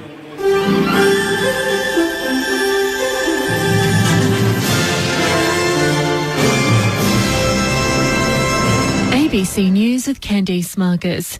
The US military says it has carried out 4 new airstrikes on militants to defend civilians in northern Iraq. Peter Simpson reports. The US Central Command says jet fighters and drones have destroyed military vehicles that were firing on members of the Yazidi community. Thousands of civilians from the sect fled into the mountains after Islamic State militants overran the town of Sinjar a week ago. This is the third round of US airstrikes since they were authorised by President Barack Obama. He says the US, with help from its European allies and Iraqi forces, will break the siege of Mount Sinjar. But he says Iraqis must unite to defeat the Islamic State, formerly known as ISIS. All Iraqi communities are ultimately threatened by these barbaric terrorists, and all Iraqi communities need to unite to defend their country. Earlier strikes also targeted militant forces threatening the Kurdish city of Erbil, where US personnel are based. An aid worker with Amnesty International, Donatella Rivera, says thousands of people on the north and west sides of the mountain have managed to escape, but those on the southern side have no way out. They are telling us that they are being threatened by ISIS militants who they say have given an ultimatum to people up to 300 families in 2 villages that they have until tomorrow to either convert or they will be attacked and killed. Both sides in the Gaza conflict are warning that planned talks on a new ceasefire are in jeopardy. Israel says discussions due to take place in Cairo in the coming hours can only go ahead if Hamas stops firing rockets. The Palestinians insist they will only take part in indirect talks if Israel stops setting conditions. A senior Palestinian politician, Dr. Mustafa Barghouti, says Israel is not actually offering a full ceasefire. Hamas did not reject ceasefire. It rejected a situation where there will be a unilateral ceasefire where Palestinians would abstain from any form of resistance and Israel would maintain the right to bombard Gaza with their airplanes and to fly their airplanes over Gaza and sometimes to assassinate Palestinian leaders. Homicide detectives are investigating an apparent murder-suicide that followed the wounding of a couple at their home in northern Victoria. Stephanie Ferrier reports. Police discovered the body of a woman and a man at a rural property in Murrabit West around 4:20 this morning. It's thought the man killed the woman and then turned the gun on himself. Police had gone to his house after he'd earlier confronted his ex-wife at her nearby Kerrang home and shot her in the neck and hand. Her husband was also shot in the shoulder when he wrestled with the gunman. Inspector Jamie Templeton says teenage children witnessed the attack. Yeah, that whole situation was extremely nasty and no doubt it was horrifying for the family. Police say the gunman didn't have any prior record of family violence and his motive is still a mystery. The lawyer for a man who is a person of interest in a triple murder cold case in Queensland says police haven't provided any new evidence against his client. Vincent O'Dempsey was arrested during a drug raid in Warwick in southeast Queensland yesterday, but was released without being charged. The 75-year-old has been wanted for questioning over the 1974 disappearance of Barbara McCulkin and her daughters Vicky and Leanne after new developments in the case. His lawyer Terry O'Gorman says there isn't a proper case against him and Mr O'Dempsey maintains his innocence. Well, if the police have new evidence in the McCulkin case, they certainly haven't shown it to me. I'll be seeking this week to examine evidence that the police have seized from Mr O'Dempsey's place because under the Police Powers Act, as his lawyer, I'm entitled to see evidence that has been seized. But I'm not aware of any new evidence. In rugby union, Australia and New Zealand have missed out on places in the Women's World Cup semi-finals in France. The Wallaroos failed to make the last four after going down 17 points to 3 to France, while four-time defending champion New Zealand missed out despite beating the USA 34 points to 3. In the semi-finals on Wednesday, Ireland faces England, while France tackles Canada. The weather for the capital cities: Brisbane sunny, it's currently 22.5 degrees. Sydney a partly cloudy day, it's now almost 22 degrees. For Canberra partly cloudy, it's now 14.5 degrees. Melbourne a few showers, currently 12 degrees. Hobart a shower or two increasing, it's now 7.5 degrees. Adelaide some showers, it's currently 13.7. Perth partly cloudy, 20.8 at the moment. And for Darwin a sunny day, it's currently 30 degrees. ABC News. Bruce Simpson's new ABC book, Drover, celebrates a way of life that has all but vanished. The photographs by Darren Clark have captured the spirit of Bruce Simpson's yarns and memories in more than 100 images of the historic properties, landscapes, droving routes, towns and people of outback Northern Territory and Queensland. Drover is available from ABC shops, ABC centres and shop online. Sunday footy. Grandstand AFL. And now Sloane's going to see it over, is he? No, he keeps it in, go to Jench, and Jench is dispossessed by Hanley. Hanley on the pocket, kicks towards the goal mouth, rolls through a number of players, picked up by Mays at Brisbane, and he snaps a goal.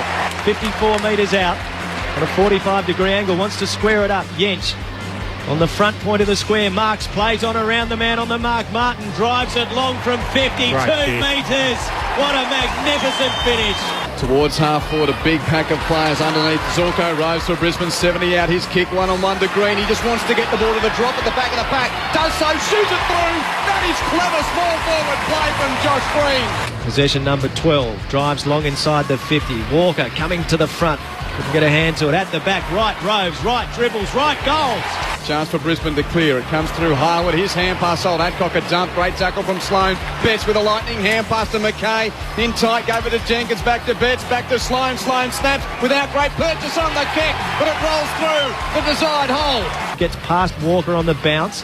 Betts is there. He goes to ground. He soccers off the ground though as he gets up. It's going towards goal. It's taken a leg break. Oh, what a goal from Eddie Betts. Grandstand AFL. On ABC Local Radio, online and on ABC Grandstand Digital.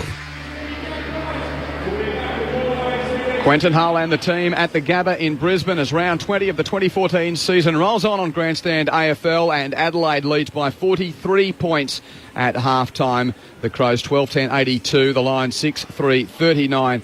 Even though it is a good lead for Adelaide, the concern is they are men down, men plural, with Lynch and Otten both stretch it off in what was a very long second quarter. Lynch with a neck injury and Otten with a lower right leg injury. It's about 40 minutes away from action getting underway at the Docklands today. St Kilda and the Western Bulldogs do battle there. We'll keep you right up to date here on Grandstand, and the privilege of watching on today. Drew Morfitt and Stan Alves are going to watch the Saints and the Dogs go around. I hope you get a good game, boys. How are you?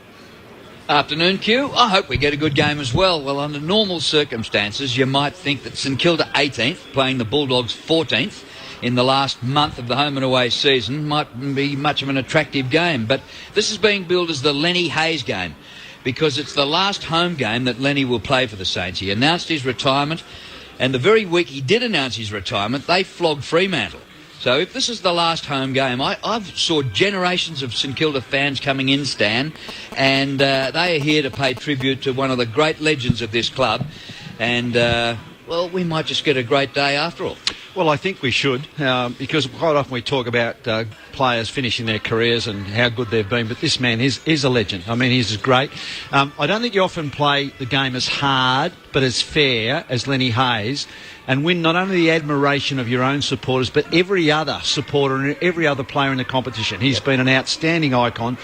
The big challenge, of course, is can he inspire, can he lift his Saints, who really, after a good start, have faded away. I know it's about the future and that, up against a Bulldog side who probably have showed bits at times but then have gone backwards, and it would have been stung, by their performance against the Hawks last week, and we'd be looking for them to bounce back. So I expect a ding-dong tussle.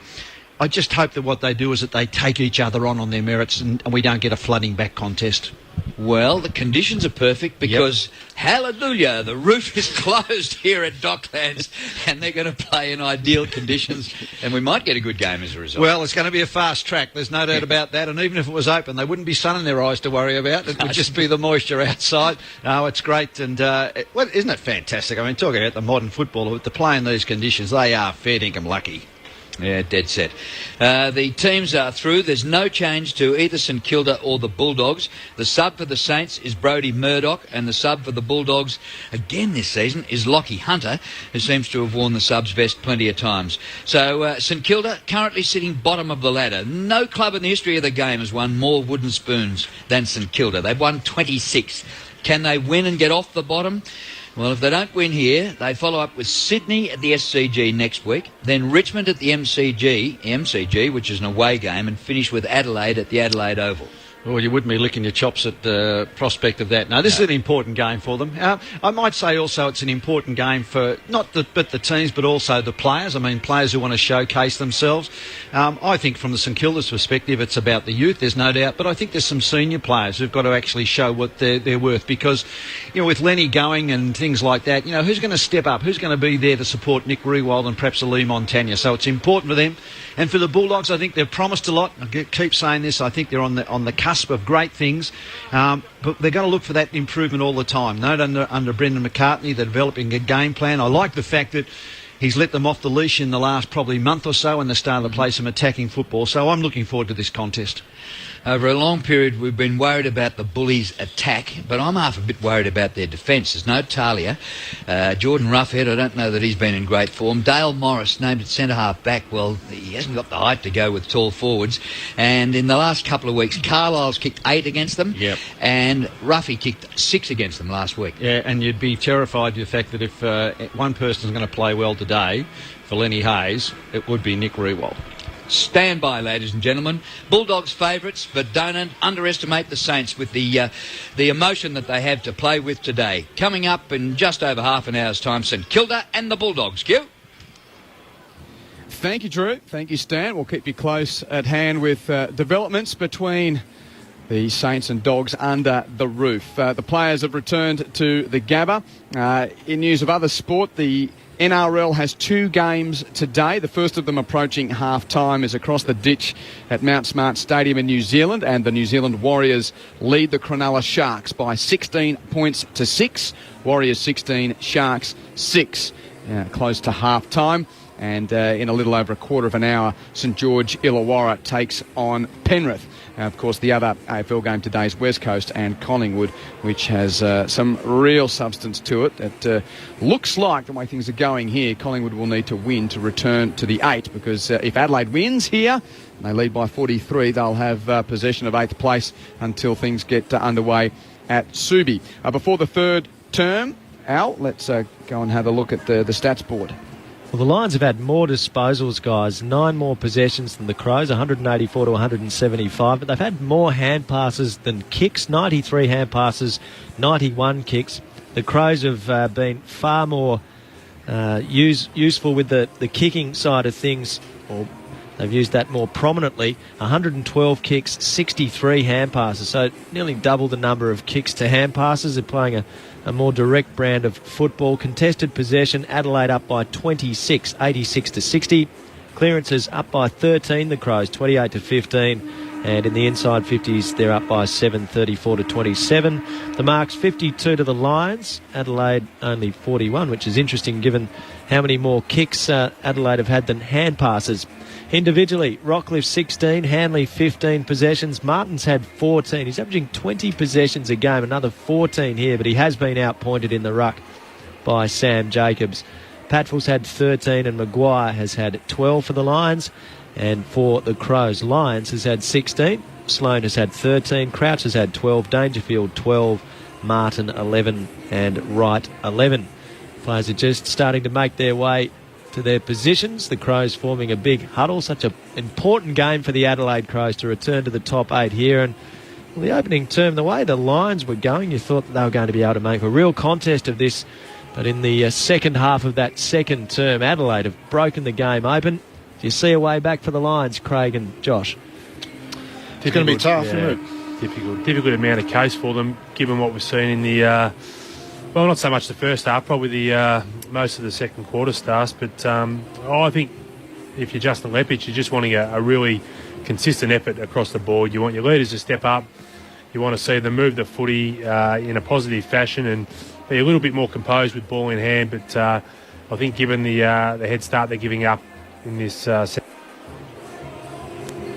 got some issues with the clearances too, haven't they? So they'll definitely need to address that. Getting nothing out of their tall forwards at the moment in terms of just having 6 possessions between them, Daniel Merritt, Jono Freeman and Michael Close. So, I mean, a couple of inexperienced guys there, but not a lot happening, not a lot of opportunities, mind you, on the way through. But there's plenty of issues for Justin Lepich, and it probably starts more in the centre than it does with their forward set-up, to be honest. And if you weren't with us earlier, the news that Andy Otten has been stretchered from the ground with a lower leg injury, and Tom Lynch was also stretchered off the ground in that second term with what appeared to be a neck injury. So the Crows are down to only 2 rotations on the bench. As we get underway in the second half, umpire Bannister slams it into the turf, taken by Zorko. He gets a hand pass away out in front of Mays. It bounces up awkwardly for him, and then he clatters into Crouch, going hard at Hanley. Did he get one over the shoulder? The umpire didn't pay it.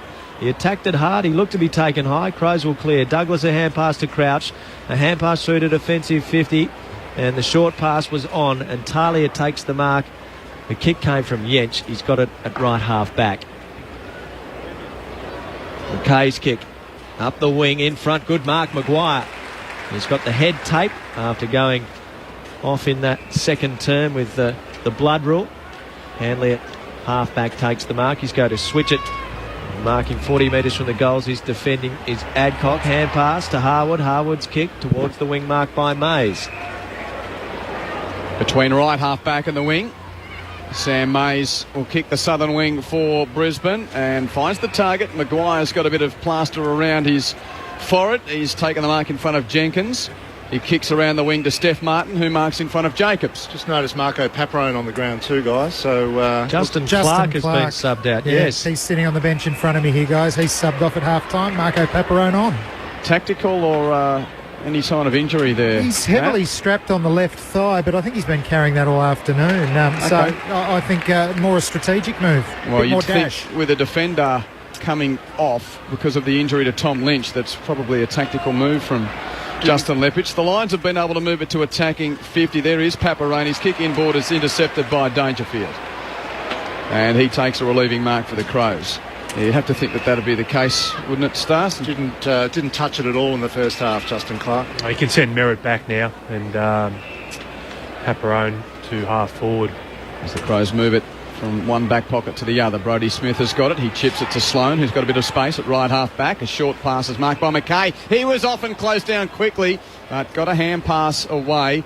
He had Henderson in support. Henderson's kick looking for Sloane, who's got a couple to beat. Rory Sloane, he's good, but almost good enough. He held it up for long enough for Jacobs to toe poker to the advantage of Wright. Wright in the hand pass exchange. He goes back to Jacobs, to Sloane. They're going around in circles on the wing, the Crows. Where's the boot? There it is. Oh, it's a shock and up and under as well from Henderson. Get under that and play fair. And there's a free kick. They haven't played fair there. Free kick goes to Taylor Walker, who was manhandled by Merritt. And he is almost within range here. Merritt's 52 metres out. Walker doesn't go for goal. He kicks it to the opposite pocket. Third man in for Brisbane. Puts the fist on it to spoil it towards the boundary line. Betts is looming to try and keep it in. Can't pick it up. Buick does so for Brisbane. He hand passes to Hanley and the lines are out. He hands it to Rockcliffe and Rockcliffe chips to the wing. Good mark taken by Crisp in front of his opponent near the boundary line, in front of the interchange. He chips over the top. Rockcliffe and kept on running. Hand pass inside to Hanley. Hand pass to Martin. Flat-footed. Hanley taken out after he got rid of it. Free kick, advantage paid, says the umpire. Kick comes to Lewis Taylor.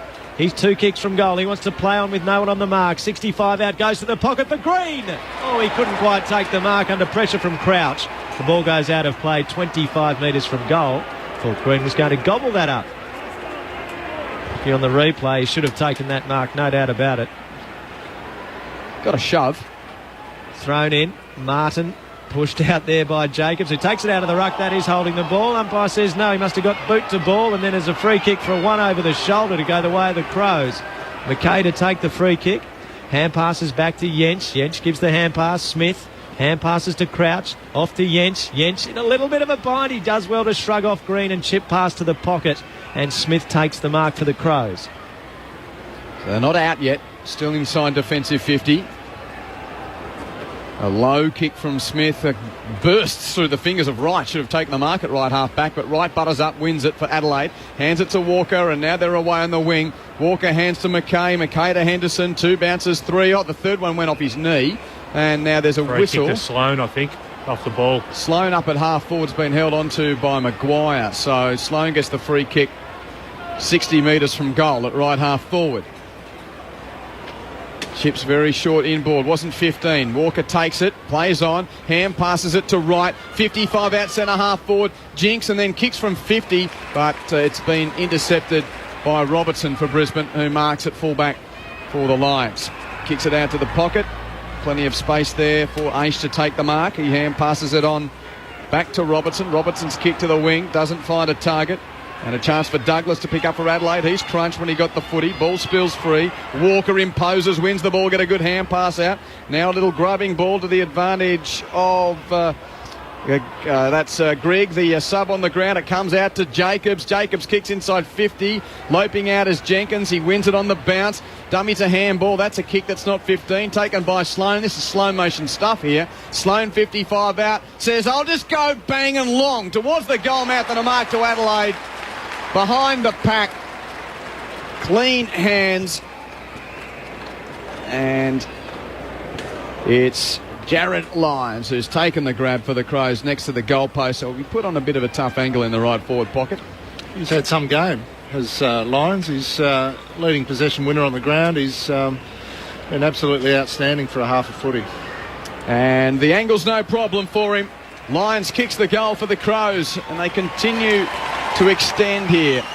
It's a 50-point lead for Adelaide. 13-11-89, plays 6-3-39. Sorry, not quite leading, but he was right up there just before half-time. He's had 16 touches and very good. 17 touches and kicked a goal, so he's been outstanding in his role. It's mainly a half-forward? Yeah, mainly a half-forward, and He's been one of their better contributors. The other player for me that's getting far too much room is Rory Sloane. He's found a lot of the footy in this third quarter, and he was influential in that first half. So maybe it's an opportunity for Justin Leppich to send one of his young players to him and try and close him down. Absolutely. The time and space he had here at the top of the 50 was to drive that ball in. If that persists, he's just going to absolutely cut up Brisbane's defence.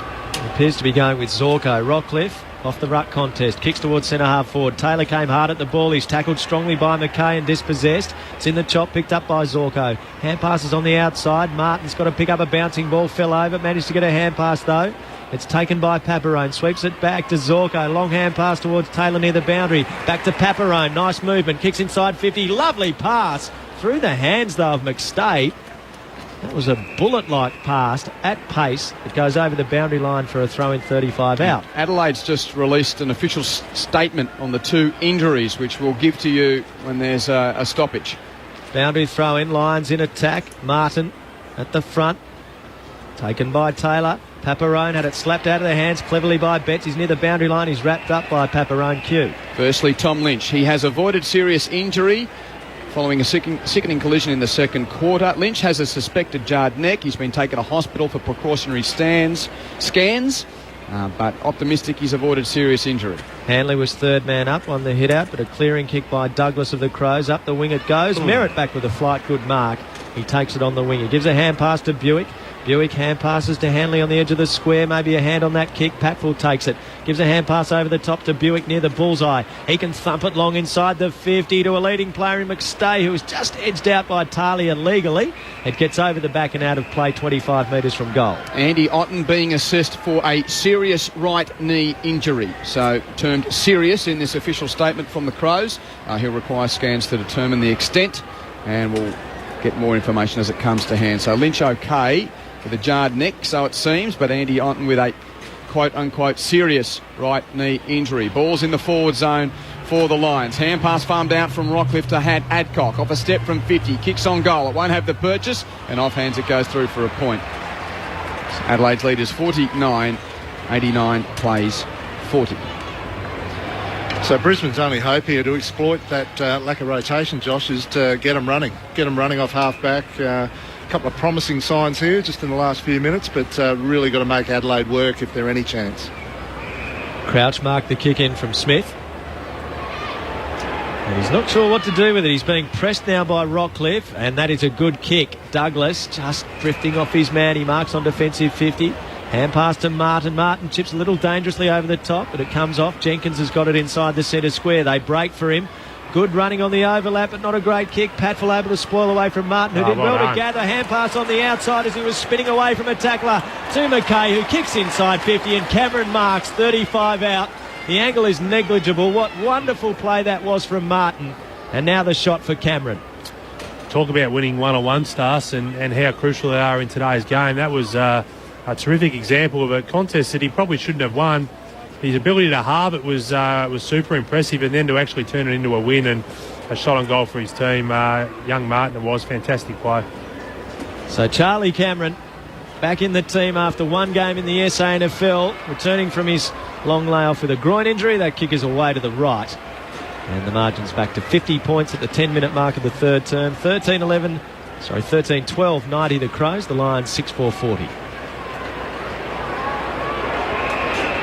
And the umpire says get on with it, so Adcock kicks long from the kick in, and it's effective. It's marked by Mays at centre half back, and here's this corridor burst that we're seeing again from Brisbane. Mays takes a bounce, kicks to a space inside 50 that's fielded by an Adelaide defender, but the mark not completed by Brodie Smith. It's on the ground. Crows come up with it though, and for a moment it looked like Betts was going to get a free kick. Was it? Throw. Yeah. Throw. It's Brisbane's ball.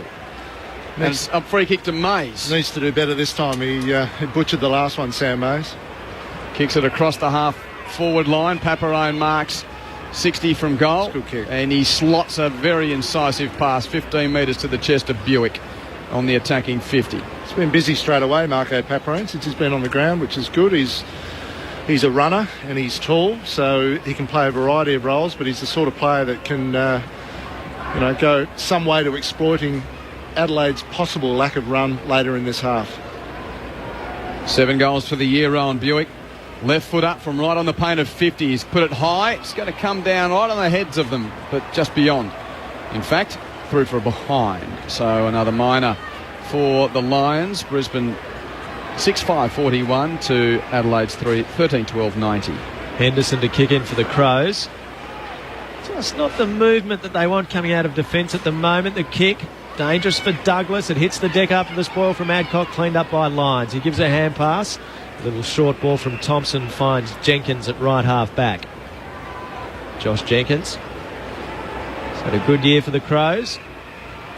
He's a long way from where we've seen him do some of his best work this season. A thumping kick up the Vulture Street wing. Robertson well placed to spoil. Walker came over the back, got a hand to it. Zorko crashes in. Walker over the top of him, wraps him up strongly. That's not coming out. Could be holding the ball, though. And it quite possibly will be. Umpire says yes. Umpire Fraser and umpire Stevens concurring. And it'll be a free kick to be taken by Grigg. So Walker's got out of there to provide an option, and now he comes on the lead, but that's ignored. Grigg, the left footer, low ball inside 50. Lovely pass to Eddie Betts, who got away from Patfull, and he marks 40 metres out directly in front. Hard to know with that much time how Eddie can find space, to be honest. It's not the same intent or urgency that they displayed in, they've displayed in the last month, probably Brisbane. I think they'd be really disappointed with what they're producing at the moment, and I think it's starting to, the tone's been set with some of their leaders who are just not setting the way. Betts through the 50, kicking towards the western end. It's left all the way. And it just clears the pack on the line and goes through for a minor score. So the margin's out to 50 again. We've seen 5 behinds in this term, but no goals yet. We've played 13 minutes of it. 13-13 plays 6-5. And the Saints and Dogs imminent, but yet to get underway at Docklands as Adcock runs to the pocket, drives long from the kick-in to a pack at right half back. Jacobs got there to make a spoil. Underneath Robertson for Brisbane is tackled by Jacobs as soon as he got it. Now Hanley's there and he's tackled. Taylor mops up the crumbs. It's hard work for Brisbane to get out of here, and they've coughed it up. Crouch whacks the ball inside 50 for the Crows. A big fly, and Patfull couldn't take the mark, so at the back of the pack Jenkins says thank you very much. He received a hand pass from Eddie Betts and runs into an open goal and kicks another for the Crows. Well, Joel Patfull had perhaps delusions of grandeur there. Had he completed the mark, it would have been one of the greatest things you've ever seen. But you've got to do that as a defender or otherwise. It's the wrong decision. And a goal to Adelaide as a result. Becomes their 11th goal kicker, Josh Jenkins, with his first of the afternoon. So a good spread for the Adelaide Crows. They've had 3 players kick 2. Betts, Lynch, who won't be kicking any more, and Martin. Patfull had the opportunity there to call Gardner back too, didn't he? So, there's a couple of errors of judgment there.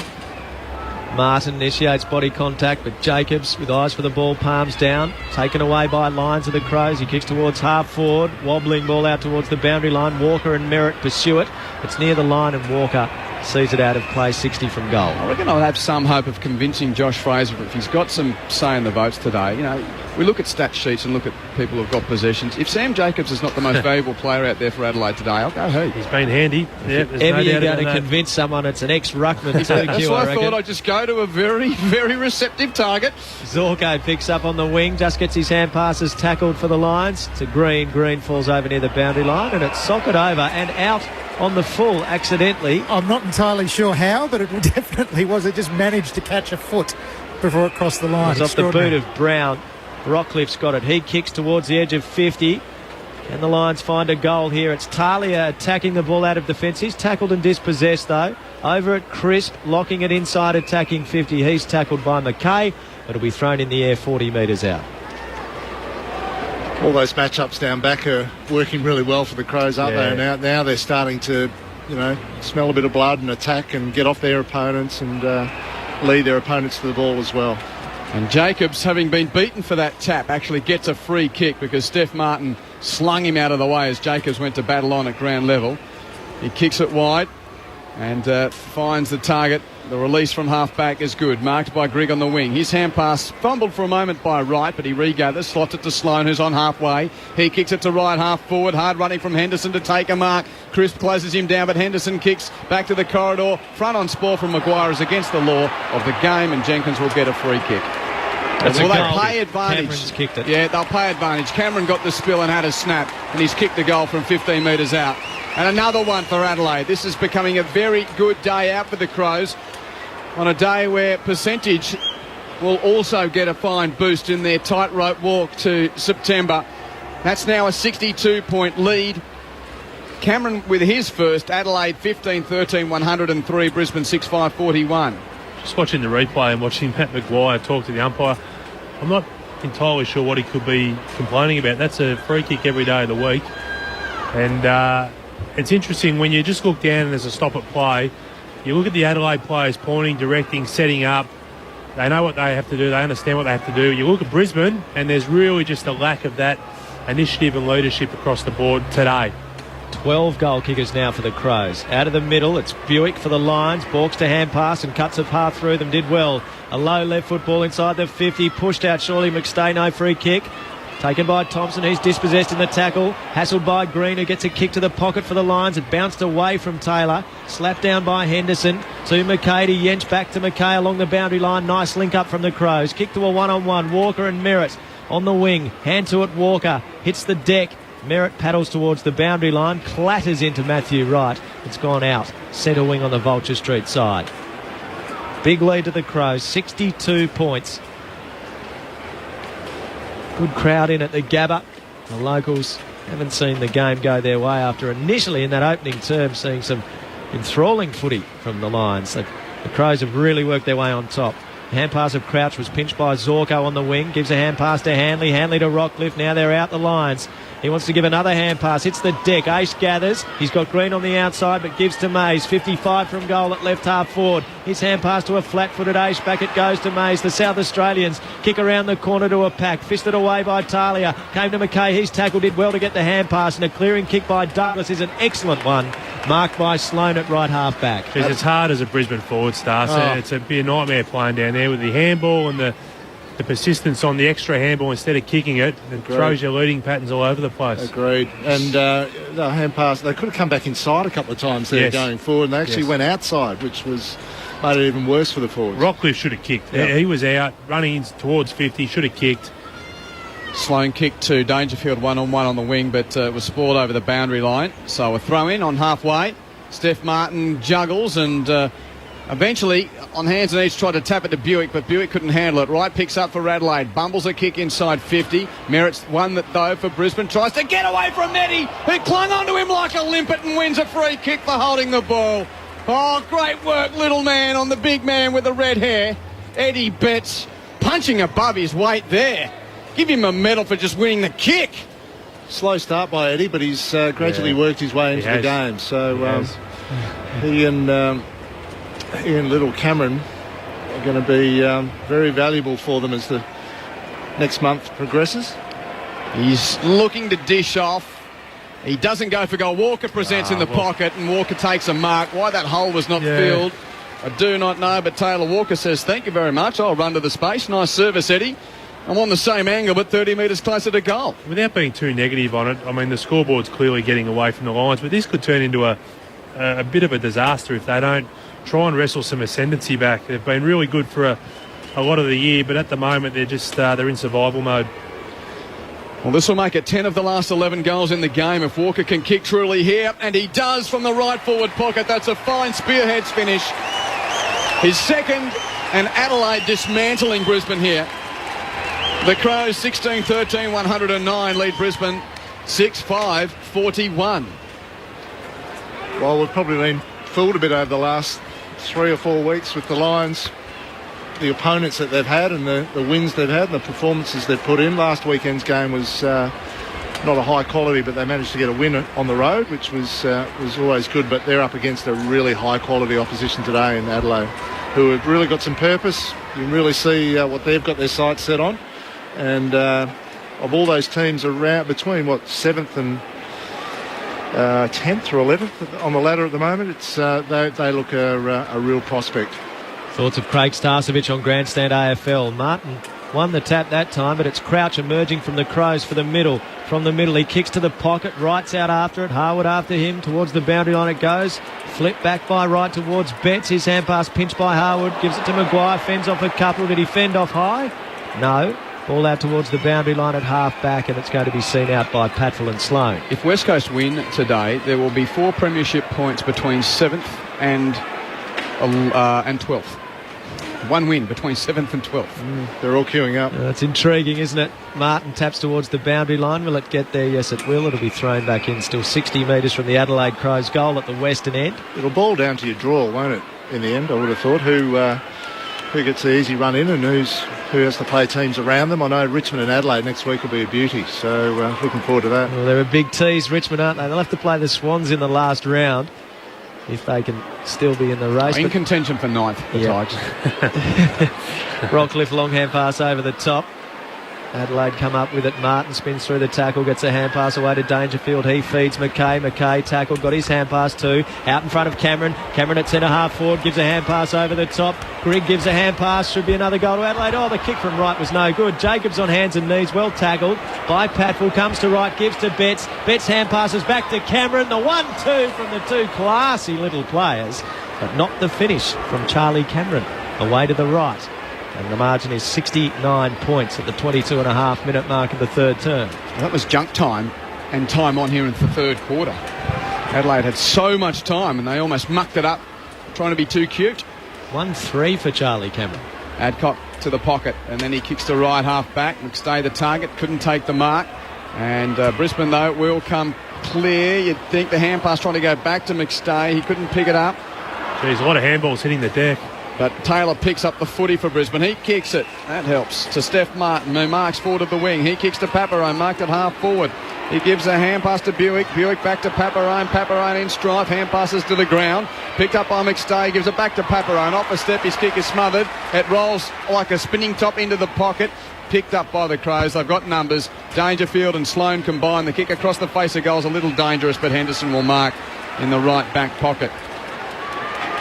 You wouldn't have thought that the team playing away in Brisbane with 2 men down on a hot Sunday could sort of cog down from 5th gear to 3rd, but that's exactly what the Crows are doing at the moment. They're in absolute domination of this game as Henderson goes with a long ball towards right half back and Crisp ends up winning it for Brisbane.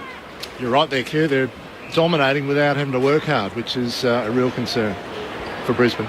Crisp short to Mays, and Mays is 65 metres out. He up and unders it towards the goal mouth, hoping for a mark. Martin was the man there. That's Steph Martin for Brisbane. Couldn't take the grab. It's kicked clear by Grigg of Adelaide towards left half back, but 2-on-1 for Brisbane. Out there is Paparone. He's got Harwood to combine with. Harwood kicks back inboard and a mark taken by Rockcliffe. 40 metres out, a bit worse than a 45-degree angle. Rockcliffe's had 25 disposals. He's been going at it with Dangerfield for the afternoon. Dangerfield has had 15. A goal to Dangerfield, but Rockcliffe yet to hit the scoreboard. Here's his chance. He's put the ball on the ground. He's just composing himself and gathering his breath. We've got to fight this one out, the Lions, as Josh was saying. Don't want to be on the end of a belting. He comes through the 50. Tom Rockcliffe strikes it with the right boot. Nice kick. It's a goal. It's the Lions 7th, Adelaide 16-14, 110. Brisbane 7-5, 47, 25 played third term on Grandstand AFL. Should be underway at the Docklands between the Dogs and the Saints. Drew Morfitt is not there at the moment. Gentlemen, as you were. Good player, Tommy Rockcliffe, isn't he? He's since he's come to Brisbane, he's turned himself into one of the...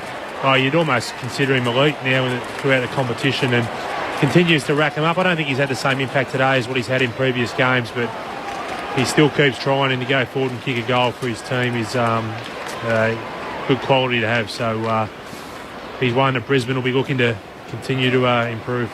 My apologies to Drew. Still 10 minutes away from the start there.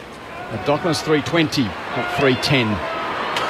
Confused with all the time slots these days. Brisbane with a clearance from the middle of the ground. Zorko to a bouncing ball, taps it to the advantage of Paparone. From 50 out, he dinks it, hoping for Aish. The close came and fisted away at ground level. Dangerfield fights on, does well, gets out a hand pass. Was intended there for Luke Brown, who couldn't pick it up.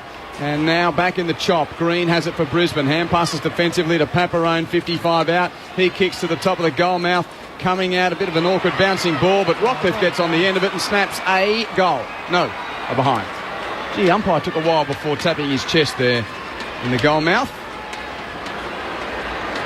And that is a behind. Yench's kick in, marked in the left back pocket. Going to be Thompson. Crows up by 62 points. Thompson clears to half-back. Nice pass. And Lyons has had a very good day on return for the Crows. Brenton Sanderson said it came down to either Lyons or Matt Crouch. And Lyons got the nod to play here. And I would suspect he's going to be playing for a few more weeks on end after his performance today. Not a great kick. Martin gathers on the bounce. Hand pass to Adcock to Rockcliffe. One over the top to Zorko. 55 out. Goes to the pocket to the lead of McStay. Good spoil from Thompson. But the rove by Stephen Martin and the shot at goal. It's away to the left. Another behind to the Brisbane Lions. 61 points the margin to the Crows. 27 played in the third term. Adelaide 16-14. Brisbane 7-7. Al, you mentioned before the Lions don't want to let this one slip away. Matt Maguire just headed down to the rooms before with some sort of foot injury. He's all right now, but pleading with his bench to put in until the final siren goes. It's not over, he was saying. They did come back from 52 points down against the Cats in the third term, but I can't see that happening. That's the end of the third term. And Adelaide will go into the final break with a lead of 61 points. The Crows 16-14, 110, and the Lions are 7-7-49. So in that term, Brisbane with 1 goal 4, and the Crows with 4 goals 3, and they take a very handy 61-point lead into the final change. They've had 12 different goal kickers, the Adelaide Crows, 2 goals each to Martin, Lynch, Betts and Walker, and singles for Jenkins, Sloane, Yench, Wright, Jacobs, Lyons, Dangerfield and Cameron. And for the Lions, 2 goals to Crisp, both in the opening term, both absolute rippers running through the corridor. Seems a distant memory now. Josh Green's kicked 2, singles to McStay, Mays and Rockcliffe. So Adelaide with a lock on this one. You'd suggest at three-quarter time it would be something special if the Lions could win from here. A 61-point lead to the Crows. In a moment, Josh Fraser and Craig Starcevich will tell you more on ABC Local Radio, News Radio and Grandstand Digital. This is Grandstand AFL. There's a world of great sport content right at your fingertips with ABC Grandstand Online. Visit abc.net.au/grandstand. Get the latest sports results and stories and find out what's coming up with the broadcast schedule. Log on to abc.net.au/grandstand for sports coverage like no other. Grandstand Sport. It's on your radio, online, on digital radio and on your mobile. Sunday footy. Grandstand AFL. Dummy to handball. That's a kick that's not 15. Taken by Sloane. This is slow motion stuff here. Sloane 55 out. Says, I'll just go bang and long towards the goal mouth and a mark to Adelaide. Behind the pack, clean hands. It's Garrett Lyons. And the angle's no problem for him. Lyons kicks the goal for the Crows. Crouch backs the ball inside 50 for the Crows. A big fly and Patfull couldn't take the mark. So at the back of the pack, Jenkins says thank you very much. He received the hand pass from Eddie Betts and runs into an open goal and kicks another for the Crows. He doesn't go for goal. Walker presents in the pocket and Walker takes a mark. Why that hole was not filled, I do not know, but Taylor Walker says, thank you very much. I'll run to the space. Nice service, Eddie. Well, this will make it 10 of the last 11 goals in the game if Walker can kick truly here. And he does from the right forward pocket. That's a fine spearhead finish. And Adelaide dismantling Brisbane here. Grandstand AFL. On ABC Local Radio, online and on ABC Grandstand Digital. It's been a steady progression of dominance for the Crows after Brisbane jumped out of the blocks and started well. Adelaide led by 15 points at quarter time, 44 at half time, and now hold a 61-point break at the final change. Quentin Hull and the team in the sunshine at the Gabba, but the sun is shining all on the visitors here. It's been a terrific display from the Crows. The news from the injured duo of Tom Lynch and Andy Otten. Lynch stretched it off with a suspected neck injury, and that's been confirmed by the club. He's undergoing scans, but it doesn't seem too serious. A badly jarred neck for Tom Lynch, but Andy Otten might be the longer-term problem because the Crows confirming that he has a quote-unquote serious right knee injury. He was also stretchered off in the second term, but Josh and Craig, it doesn't seem to have affected the Crows one iota. They are winning contested ball. They're winning it when it's in dispute. They're tackling harder than the opposition. They're 18 up on tackles, contested possession up 29, clearances up 13. Sam Jacobs has been an absolute monument of a player out there today, having had 31 hit-outs, and they're just feeding off his dominance. So hard to know where the Lions go from here, because all facets of the game, they're completely dominating the Lions. And hard to believe that the Lions have one more disposal to three-quarter time. So it's just a game of efficiency. I think we've spoken about it during the call, that they're just overusing the ball. They've had opportunities to go inside 50, and granted, they probably don't have a key target down there like Adelaide have in Taylor Walker, but you can still get the ball inside your forward 50 and put enormous pressure on the opposition defence. But they've elected to overuse the ball. That's created turnover. I don't think the Crows are by any means flying, but they're doing enough now to just keep control of the match, and they're really hurting the Lions on that counter-attack. And I think Eddie Betts has come into the game, which has been important. We've spoken about Sam Jacobs. He's been a terrific player, and I think a bit of credit to Stephen Martin as well. He's outsized today.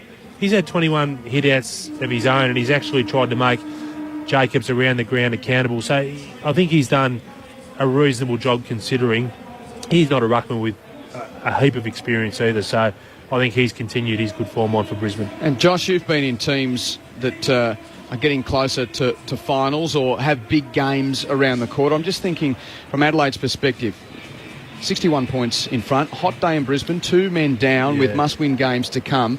So it's the devil in the deep blue sea. They've got to win by as big as they can here to get percentage up. So how do they structure this last half hour? I think when you're a side in that bracket that Adelaide are in, you can't flirt with anything. You've just got to keep going. Border red rag, you've got to keep playing your best players, get them conditioned and seize them to what potentially may lie ahead in the final series. I wouldn't be taking any precautions with any of them. I'd just be putting them out there, and you want to see your best quarter of footy right now. You want to see that from the Crows. Thanks, Josh. Josh Fraser with you on Grandstand AFL. A few numbers before the final. Yep, 28 possessions for Rockcliffe, 22 for Hanley, 21 for Martin, 22 for Wright for the Crows, 21 for Sloane and 20 for Lions. As we're underway in the final term, a 61-point lead to the Crows. Rockcliffe out of the middle, a hand pass to Zorko, took it in the air and gave it back. Gives a hand pass to Hanley. Hanley's looking to emerge through them. He flips one over the top nicely to Zorko from 45 metres out. Zorko kicks long and misses to the left. Nice link up from three players that the Lions, when playing well, can rely on to produce good things for them, but that margin now 10 goals, the opening scorer behind to the Lions. So Brown kicks to himself and runs to the pocket for Adelaide, drives a long ball to right half back and a pack, and Rockcliffe roves for Brisbane. His hand pass hoping to stay in. Sloane just flips it towards the boundary line and it goes over. Neglected to give you the NRL scores at three-quarter time. The Warriors and the Sharks, it's still the Warriors 16-6 over the Sharks in the second half there, and St George and Penrith are underway. The Panthers 6 lead the Dragons 4. That game's early on in the first half. Throw in left half forward for Brisbane. Half a chance for the Lions here. Well, May's had it for a moment, was dispossessed. Betts comes away with it for Adelaide. Defensive hand pass to Brown. Brown gets it away. Smith is tackled from behind. Play on's the call. He did get a hand pass away, Smith, in the end, and another pack of players is over the footy trying to win it. And Freeman, the first gamer, Big Jono emerges, got a hand pass out to no effect. Douglas picks up the bouncing ball for Adelaide, hacks it clear, but Adcock dropped the mark he should have taken. Backing back for Brisbane, he'll get a free kick for being taken too high. Adcock attacking side of the wing. He's looking to switch the play. He wants Harwood to break for him, and he does. He orchestrated that beautifully. Harwood takes the mark. He wants to play on, gives a hand pass on the 50 to Paparone. Tried to give it back. Cameron slapped it down. It still comes to Harwood. He's nabbed by Sloane. Paparone's got it. Gives it inside the 50 to Taylor. Great tackle on him as well. Holding the ball. Yench is rewarded for a good tackle, but again the Lions overdoing it. Harwood didn't need to play on. Now it's Crouch short, and Grigg takes the mark in front of Patfull, defensive side of the wing. That's that overuse of the handball we were talking about, Al. They've had 20 more handballs than kicks today, Stars. That is absolutely bizarre, isn't it? And very, very rare. So that ratio of handball to kicks Goodness me. Crows have had 58 more kicks than handballs. Yeah. And there's another couple as Crouch kicks back inside the defensive 50 to Yench, who spots up Brown, 30 metres from the goals he's defending. He kicks out to half-back on the Stanley Street side, and the mark taken by Henderson. Kick towards half-forward. Out comes Smith. Couldn't mark. He gathers under pressure from Crisp, who's got him. He's slung. He got a hand pass away. Henderson couldn't take it with him. Crisp goes again. Flicks it out in front of his teammate there in close. Harwood, though, picked up for the Lions and gave to Crisp, who measures his kick neatly to Zorko on the wing. Holds it up, having looked for a runner, and now chips to the centre of the ground, marked by Mays, just forward of the bullseye. Mays for Brisbane, looking around, and now just has to look long. Puts his right boot into it, kicks to the pocket, and a one-handed mark! Oh, Jono Freeman in your first game! Inspired by Jonathan Brown, and he puts on a Jay Brown show in his first game in the right forward pocket. There's a highlight for Brisbane on a dim day. That was a beauty right in front of me here, guys. He's been working really hard to try and get an opportunity. He just hasn't been going to the right places. New bloke and a new team, but that was a gem. Well, this is the Jonathan Brown pocket as well, Q, isn't it? Near the race, 40 out. Can he kick the goal, Jono Freeman? It would be his first in AFL football. A South East Queensland product, playing for the Lions. The right foot drop punt. There's a minor. He's missed it. So the finish not up to the catch. Adelaide lead by 59 points. They are underway at the Docklands. Off and racing, Dogs and Saints. Drew Morford. And a bright start to the game. The Saints got the first goal in the opening 2 minutes through Jack Nunes, but the Bulldogs have hit back through goals of Tom Campbell, and Liam Picken kicked his third goal for the season, and the Dogs lead 2-1 after 6 minutes. Good on you, Drew. Talia's got it in defence for the Crows. He gives a hand pass to Yench. Yench into the middle, and the mark taken. Douglas gave by hand to Yench, who kept on running. He gives it to Grigg in the bullseye. Hand pass to Crouch in some traffic. Strong at the hips. Brushes off a would-be tackler. Kicks inside the 50. Walker well placed here. Takes the mark. 25 metres out directly in front. It was a good kick. It's a great point, Q. I don't think you should underestimate that kick just to his favoured side. He's had a couple of them today, Taylor Walker, where his teammates upfield have just been able to position it to his favoured side and makes it almost impossible for the defender. But you love him like that every time. Walker with 2. He's a good mover. Silver service. And he's very strong, a hard man to tackle. Walker over it, kicking to the eastern end. Good kick. Walker's got 3. And the Crows move to 17-14, 116. The Lions are 7-9-51, a 65-point lead to the Crows. 5 played. Final term on Grandstand AFL. Sometimes you can just make the forward move for you, can't you? Just the way that kick came in, the way it was positioned, just to give it a bit of elevation, a little bit of width, and just let the forward find the right spot. He's had a pretty good game, Taylor Walker, hasn't he? Well, he's got the 3 goals won, but it's been those score assists as well. Yeah, little knock-ons and tackle in the defensive half of the ground as well at one point. None of that's going to show up in his 16 possessions, but he's done some really good work. And he's working into form at the right end of the year. 7 goals in his previous 2 as well, guys. So good news for the Crows. Bounce in the middle, favoured Steph Martin. He's tapped down to Aish. Aish was tackled as soon as he got it. So another ball up in the middle of the Gabba. Tossed in the air. Sloane's third up, tapped it down to Dangerfield. Under pressure, he puts an up and under kick towards half forward. Oh, there's a strong little man mark taken by Matthew Wright. Dangerfield's hobbling off. Looks like a hamstring. Oh, he is going to the bench. We'll get Matt Webber to tell us about that in a moment. Matt Wright gives it to Yench and then lies down as if there's a bee swarm coming. So Yench kicks it over his head. The ball goes towards the pocket and over the line. Matt. Looks like right hammy straight to the benches here in the hands of the physios. He's not pointing to anything specific, but he looks pretty disappointed, Paddy Dangerfield. Well, I'll let you know more in a moment. And he's got that right knee taped, and now we're getting a super slow-mo of what's happened here. Yeah, can't really see anything on that replay. Lions are on the break up the Stanley Street wing. Hanley's kick. Good mark taken in front there by the little man Green. He's got it attacking side of the wing. Gives a hand pass to Aish. Hand pass to Zorko through the 50. Must finish from here. Dane Zorko has kicked the goal. Zorko's first. And pleasingly from a Brisbane perspective, listen to that noise. I mean, they're 59 points down, but I think the Lions fans can see something building here, and they're not too worried about the result. They're more concerned with the method at the moment.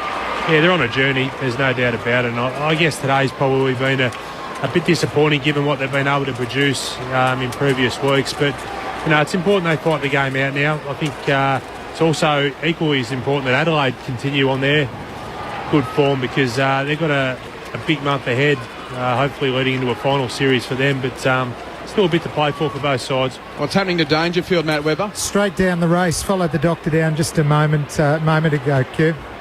Thank you. That's bad news for Adelaide and for footy fans in general. One of the stars of the competition being hampered. From the centre bounce, a free kick to Brisbane's Rockcliffe, so the Lions will go forward again. He chips it to Steph Martin. He can run to 40 and have a ping. He gets closed down. Hand passes it to Crisp. Crisp kicks a third goal of the day. Turns on his left, eyed them, steadied, and slots it home from 40 metres out. 2 in a row to Brisbane. Adelaide 17-14, 1-16. Brisbane 9-9-63. It's early on at the Docklands. Let's get a score update from Drew Morford. The Saints kicked the first goal, but the Dogs have kicked the next 3. The last added by Jake Stringer. And the Bulldogs are 3-1-19, leading the Saints 1 goal. We've been playing 10.5 minutes. Lenny Hayes lining up on Matthew Boyd. The crowd cheering every time he gets it, which hasn't been overly much yet. So they should. What a player he's been, Lenny Hayes. So Adelaide are down to 1 on the bench here. Lynch with a neck injury that we don't think is too serious. Andy Otten with what the club has said is a serious knee injury. And now Dangerfield with what appeared to be a hamstring. Out of the middle, Taylor to Zorko. Zorko did well to hand pass back to Taylor. Left foot kick inside the 50. Good play in defence coming off his man to mark was Thompson. Luke Thompson's been a steady influence back there for the Crows. He's got it in the right back pocket. Thompson short to the edge of 50. Taken by Brodie Smith on the Stanley Street side of the ground. Movement ahead from Douglas. Kick goes in his direction. No, further to Walker. Walker left it in the end for Jenkins. Couldn't mark down low. Turnover. Rockcliffe hand passes out in front of Maguire. It's slapped away of Zorko. He hits it at pace. Gives a hand pass to Harwood. In the middle. He kicks inside 50. Mark not quite taken by Crisp. And Taylor Walker gathers and gets a hand pass. And Henderson clears with a nice pass to Lyons on the wing. He's just going to hold it up for a moment. Turns quickly now. He's got a runner in right who marks uncontested 60 from goal at right half forward for Adelaide. And he has to go back on his mark and then chips over the man on the mark to Sloane. He's not much closer to goal. He's 55 out. Sloane hooks it around the body laconically, looking for Grigg in the pocket. The spoil comes and the ball goes over the line, and we'll have a throw in 30 metres from Adelaide's goal. The Crows leading by 53 points, 10.5 minutes into the final term. And until things get underway at Subi, they'll have residents inside the 8. And if West Coast can beat Collingwood, Adelaide will stay there for the next week of football. As a neutral at the bottom of the pack from the throw-in in the forward pocket for the Crows. A West Coast win would keep them in touch. Yeah, if West Coast win, there's a game. There's a win between 7 and 12. Extraordinarily. Adelaide trying to get more points here. It's farmed out to right from the stoppage. He snaps and Sloane floats across the pack to take a mark in front of the goal. Had a great game, Rory Sloane. I mean, the numbers disposals-wise aren't super high. This will be his 23rd, but he's had 10 tackles, which just shows you how hard he works in all facets of the game, Josh. I think early starts when the game was in the balance, he was really important, wasn't he? Yeah. And he's the reigning best and fairest at the club and has played every game this year and should kick his second goal from 15 metres out, slightly to the right. Rory Sloane, he's put the goal umpire in a bit of a trot out to his right, but he'll come back and signal the 2 fingers for 6 points and a 59-point lead for Adelaide. 18-14, 1-22. Place 9-9-63. We've travelled 12 final term here. Let's get an update from Drew at Docklands. Well, we look headed for a shootout here. There have been 3 goals each, 6 goals in the first 12 minutes of the game. The Bulldogs are 3-1, the Saints 3 straight, and we're now approaching the 14-minute mark of the first quarter. Stroop from the middle. It's going to be Jacobs to contest in ruck. Martin getting a spell at the moment. And Close has gone into the ruck for the Lions. Umpire taking his time. He slams it into the turf. Place goes up early and wins a hit out. Well played. Crouch is out after it. Zorko as well. Sloan over it now. He couldn't take it. Ace feeds out the hand pass, but intercepted by Big Jacobs. Runs to centre half forward. Hand pass on the outside to Walker. Eyes them. Shoots. Scores. And a supporter at the eastern end had an Adelaide Crows coloured bullseye, which had hit. Give the man 50 grand for the kick. You get that in the old domestic cricket competition back in the day. Yeah. Taylor Walker's got 4. Guys, Paddy Dangerfield about to resume duties out on the ground, so it can't have been anything too serious. Perhaps just a little jarring, more precautionary than anything else. Well spotted, Matt. Yeah, I reckon he hurt that knee a couple of weeks ago too, so might have been just that left leg. But just in that passage of play there, those 3 guys from Adelaide, Sloan to win the contested ball, Sam Jacobs to follow it up at ground level, and then Taylor Walker to finish. Just about their 3 best players, Josh. 65 points the lead to the Crows. Walker up to 25 goals for the season, having had a late start. Jacobs, he tapped it down to Douglas, who kicked it out of the air, and Eddie should have taken a mark inside forward 50. Betts dropped it. Jenkins ropes it and kicks a point. Just hooked it a bit too much. That was fun. Adelaide by 66 on 11-goal lead. It has been an entertaining contest for a one-sided contest as Grigg almost intercepts the kick in. Walker shrugs off a tackler. He's kicked 5. Oh, Texas working into some hot form. Look out as the Crows, if they're going to be finals bound, and they'll be back in the 8 tonight, with Jenkins having a good year up forward and Betts kicking over 40 goals now, and Walker finding form. There's some potency up there. The lively Charlie Cameron. It's been a very good day for Adelaide. 72 points the lead. 2015 135 to 9963. 14 played final term grandstand AFL. Buick's kick in, one that he'd rather forget. Well done again. Yeah, the Crows forward set up in their zone, just picking off yet another poor kick in. I wonder what the goals from turnovers are today. Jacobs, another tap down to advantage. Lyons is there for Adelaide, hands it back to Jacobs. He has been a monolith today. He hand passes it to Dangerfield. He looks okay, kicks to the pocket, stretching there, just no mark near the boundary line, but there will be a free kick to to Mitch Grigg, should I say. Grigg got one high, and he's going to run on and use his left boot from 55 to kick to the top of the goal mouth. Betts, he tries to shepherd, create space underneath. Another goal for Adelaide. Martin Robes and snaps his 3rd. A 13-goal lead for the Crows. 21 goals for Adelaide. 21-15, 141 to 99-63. This has been a tremendous day out. Yeah, you get the feeling out of the group of teams that can potentially make the 8. Adelaide are probably the most legitimate. I think their best football's capable against most of those sides in the top 8, and today will do their confidence no harm. Again, a little bit disappointing. I think Brisbane are starting to leak some very easy goals now. We'd like to see them fight those ones out to the death. They've kicked 4 in 4 minutes, Adelaide. And the form has been good. They beat Port Adelaide, thrashed the Giants, only lost to Hawthorn in a tight one by 2 goals, beat Collingwood in Melbourne, and then had that shock loss last week, of course, to the West Coast Eagles. Martin, centre half back, gets his hand pass. Sloan gathers on the bounce. He shrugs the tackle of Martin. Did well from the bullseye. Lovely vision of Dangerfield. Back on the ground. 60 out. Kicks inside 50. Cameron the target over his head. And Rockcliffe marks on his chest in defence for the Lions. Short pass to Martin. Hung in the air a little bit, but good mark taken by Martin as Jacobs closed him down. Kick to the wing. Robertson, strong mark. Has Smith stride to spoil. Robertson's got it centre wing on the Vulture Street side. I just think Dangerfield has got some restrapping on that right knee, so just to add a bit more to that story, it was probably just a concern with that area that was already taped. Kick towards half forward for Hanley, but getting in the way was right. Brought it to ground level. Sloan gathers, kicks to Lyons ahead of the wing. He gets a hand pass to Brodie Smith. Lovely kicking skills at the back. Oh, what a spoil from Patfull. Looked like Betts was going to gobble it up. It was a beautifully weighted kick, but well read by Patfull to see it over the boundary line 20 metres from goal. Talk about making the most of the opportunities with Lyons getting a late call up into the team. He's been really good, hasn't he? 23 touches and a goal, and just looked dangerous every time he's had the footy.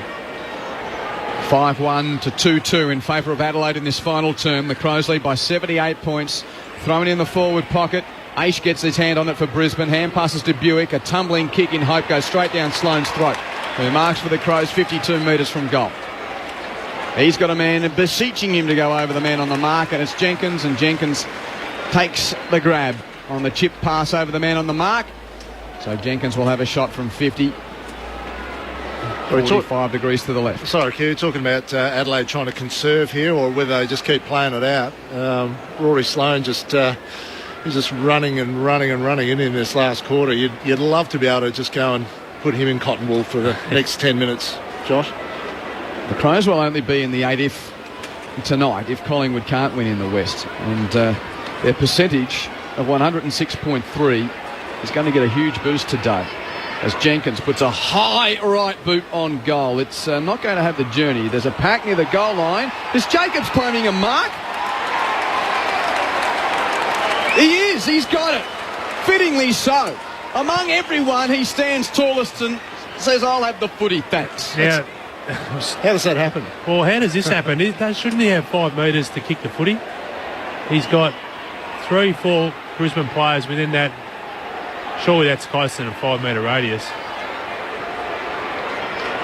Well, Jacobs is going to use his left boot to kick it across the face and out of bounds off a punch. Fair effort to stay in play, really. And rightly so, because of the nature of this win and the percentage. The percentage is better than Essendon, so they'll actually go ahead of Essendon on percentage as well. So they're actually up to 7th, and regardless of what Collingwood does, they'll be in the 8th. They'll be in the 8th. It's a big day for them, isn't it? There's another refinement of that story of the day. Thrown in. Martin got a hand pass. Strong tackle. Wrestling out of it, though, was right to get a hand pass towards Dangerfield. He couldn't take it with him. Sloane, so strong again. Sweeps the hand pass out towards Grigg. Might be coming back in as Grigg gets a hand pass, and Crouch kick around the corner. In front, Walker takes the mark in front of Merritt. 40 metres out. 45-degree angle or a bit worse. And Texas a chance to kick 6. Hasn't been a 6-goal day really for him. You don't sense, but he's kicked 3 in this quarter already. Yeah. Cashing in late for that good karma early on. Absolutely, yeah, exactly. Karma. Footy karma, Q. Walker through the 50, kicking to the eastern end. It starts right, it draws back. It's another one. The Texas Ranger is back. He's got 6. Adelaide's got 22. 22-15, 147. Brisbane 9-9-63. The margin is 84 points at the 20-minute mark. Let's check the Docklands through Morford. Well, the Bulldogs are flogging St Kilda in the centre clearances 7-0, and they lead 5-1-31 to St Kilda. 3 straight goals, 18, with a shot for goal here for the Bulldogs, which is way off target. Now 5-2 to 3 goals, 22.5 played opening term. Thanks, Drew. We've still got 8 minutes left here. 8 minutes to go. An 84-point lead. This could be 100. Jacobs with a tap down to advantage again in the middle of the ground, but unfortunately the man running onto it couldn't get the footy, and now he's down and hurt with a cramp. The bomball's back towards the centre circles, and Dangerfield, he's gone down in pain. He's in pain again, Dangerfield, as the Lions whack it towards half forward. Adelaide gets onto it. Brody Martin's there. Dangerfield is up and hobbling away, so that looks okay. Brody Smith kicks clear for the Crows to the middle of the ground to Lyons, who was the man who had the cramp a moment ago. So he's made a miraculous recovery as well, and he's kicked it inside 50 to Grigg. Now, I'm pretty sure it was Lyons who was down and had a cramp. He's up and okay because he's just kicked it. And now Dangerfield, he reefed his head back in pain a moment ago, but he's circulating near half forward. It's hard to believe how much room some of these Crows players are getting, particularly the back of turnovers. And the sub, Mitch Grigg, has a chance to kick a goal. On the left boot from 45, got under it a bit, and he's pushed it for a minor across the face. 22-16, 148, plays 9-9-63. Adelaide has Richmond at home next week, North Melbourne at Bellerive, and St Kilda at home to finish. Here's our mate Jed kicking in. Where has he been? He kicks out. Back. Massive fly from Martin. Just couldn't quite bring down a Mark of the Year contender. And then there's a free kick on the deck. It's going to go the way of the Lions at left half back. Free kick's going to be taken by James Aish. Chips over the top. Out on the lead, Martin Marks, and a hand pass to Rockcliffe running past. He's racking them up. Taylor dropped an absolute sitter on the edge of the centre square. Jensch gathered, got a hand pass, and his teammate was clattered into there in Douglas. Ball locked in. Zorko's in trouble here. He's gone out the back. What can you see, Matt? He's clutching his elbow. It could be a shoulder, I'm not sure, but he's in a lot of pain. Maybe a stinger of some kind. Thrown in the air on the wing. Clearing kick from Aish. In front, Thompson got treatment there from close. No free kick. Zorko's got it. Defensive hand pass to the wing for Buick. Buick to Harwood. Not sure what to do. Kicks backwards dangerously to Paparone. Late spoil came. It was a good 1-2 from Lyons. Hand pass to Douglas. Douglas to Cameron. Kicked it out in front of him. How's the bounce for Charlie? Charlie, the wonder kid. Hand pass over the top. What a combination they are. Eddie dribbles it through from the goal square. Betts has got 3. This is an old-fashioned belting now. 91 points the lead to Adelaide. 23 played final term. The Crows 23-16, 154. The Lions 9-9-63. They've only been beaten once by 100 points or more this season, the Lions. That was Port Adelaide in round 4. And there's some chance of that happening here as this game's really getting away from them. But Brisbane had players injured that day and they were down on numbers. They're getting flogged by a team that are down on numbers themselves. That was the Leuenberger-Rich injury day when they were down on numbers. This is extraordinary, really. They haven't really been tested at all in the second half with really low rotation numbers. So any advantage that Brisbane could have gained there, Adelaide haven't been tested. What a shocker of a bounce, by the way. The bounce went about a metre and a half in the air and 5 metres to the right. Umpires would have got here and said, oh, it's a good day for the bounce today, boys. Steph Martin wins the secondary ball up. Can they get a clearance, though? No, it bobbles free and is picked up by Brad Crouch of Adelaide. Kicks inside 50. Good work, though, from Paparone to get to the front of the pack. Take a mark for Brisbane. His kick is out in the front of Buick, who takes a mark at right half back for Brisbane. Adelaide led by 15 at quarter time, 44 at half time, 61 at three-quarter time, and they are in front by 91 now with 5 minutes to play in the game as the Lions go from right half back to left half back. McStay has a bounce. He's got Betts near him. McStay's hand pass is a shocker. Went along the ground trying to find Paparone, and Paparone couldn't pick it up. Lions gets it for the Crows. They're going to go inside 50 again. Hand pass to Brad Crouch on the run from 45. You'd back him, but you'll lose your money doing so. He's put that one across the face, and that's a minor. 92 the lead. Crouch starting to rack up numbers. Lions, both had 26. Taylor Walker, an amazing 20 possessions and 6 goals. A lot of them coming in the last quarter, but they're all starting to get amongst the possessions now. Dreadful kick in from Buick. Walker for another possession and a mark. 60 out, goes inside 50, and his kick came off a hand, and Zorko gives a hand pass to Taylor, who hit it at pace. Had to give a hand pass away to no one as he was being tackled. Coming hard and meeting the football for the Lions there was Hanley. Got it back to Adcock. Kicks it up the Stanley Street wing. Taylor waited for it. McKay spoiled. Zorko at ground level. Paddles it. Wright going in hard for the Crows. Taylor working hard for the Lions to lock it in. And Zorko now feeding it out. Hanley takes it on the hard volley, but then had it stripped.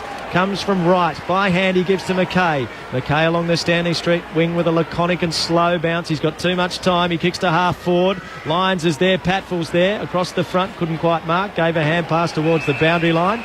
Intended for McStay. It's gone out of play at half back for the Lions on the Stanley Street side of the ground. The crowd's 19,657. Late stages here at the Gabba. 92 points the lead to the Crows. Well, possession is 9/10 of the law, they say, and Adelaide will have its destiny in its own hands now for the last 3 weeks of the competition. They'll be inside the 8 with a relatively favourable last 3 weeks, and there could be a bit more optimism around the Crows considering they dropped that game to West Coast last week. Adelaide with the footy on attacking 50 again. Jensch has got a chance to kick a goal. Doesn't go for goal. Kicks to the pocket. Merritt gets out in front, tries to spoil Dangerfield. Missed it. Betts gives it off to Dangerfield. He's tackled and ridden into the ground. And then Jacobs has a shot on goal, which is touched. It's another point. Dangerfield and up and okay. That was a ferocious tackle by Maguire. The lead to the Crows is 93 points. Eddie dishing off handballs 5 metres out from goal, Josh. Yeah, I thought there was something wrong with him at the start of the game. What's going on there?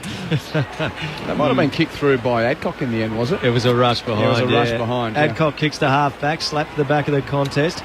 Taken by Martin, kicks back inside the 50. Big Jacobs is there. Adcock's got to try and manhandle him off it. Jacobs soccers towards the goal, but it's cleaned up for the Lions on the last line by Rockcliffe. He gives a hand pass to Patfield. The Gardner going by, kicks to half back. Good mark, Robertson, over-committing Crouch, and now Robertson's away. He kicks towards half forward, a 2-on-2. Hanley's well placed, got hands to it, slapped it down right, punches it over the boundary line. And it'll be thrown in 60 metres from the Lions' goal at the western end as Pierce Hanley's a little sore and sorry and slow to get up. Everyone's looking like there's not a whole lot of run in the legs at the moment. Daniel Talia for the Crows getting worked on heavily too. Hopefully only cramp, but they're working on his left hamstring. Thanks, Matt. Here's Grigg ducking through a tackle from Hanley, who's now got a sore hand. I think he near dislocated a finger in that attempted tackle. Kick goes up the wing, and a great mark from Dangerfield with McStay and Merritt on him.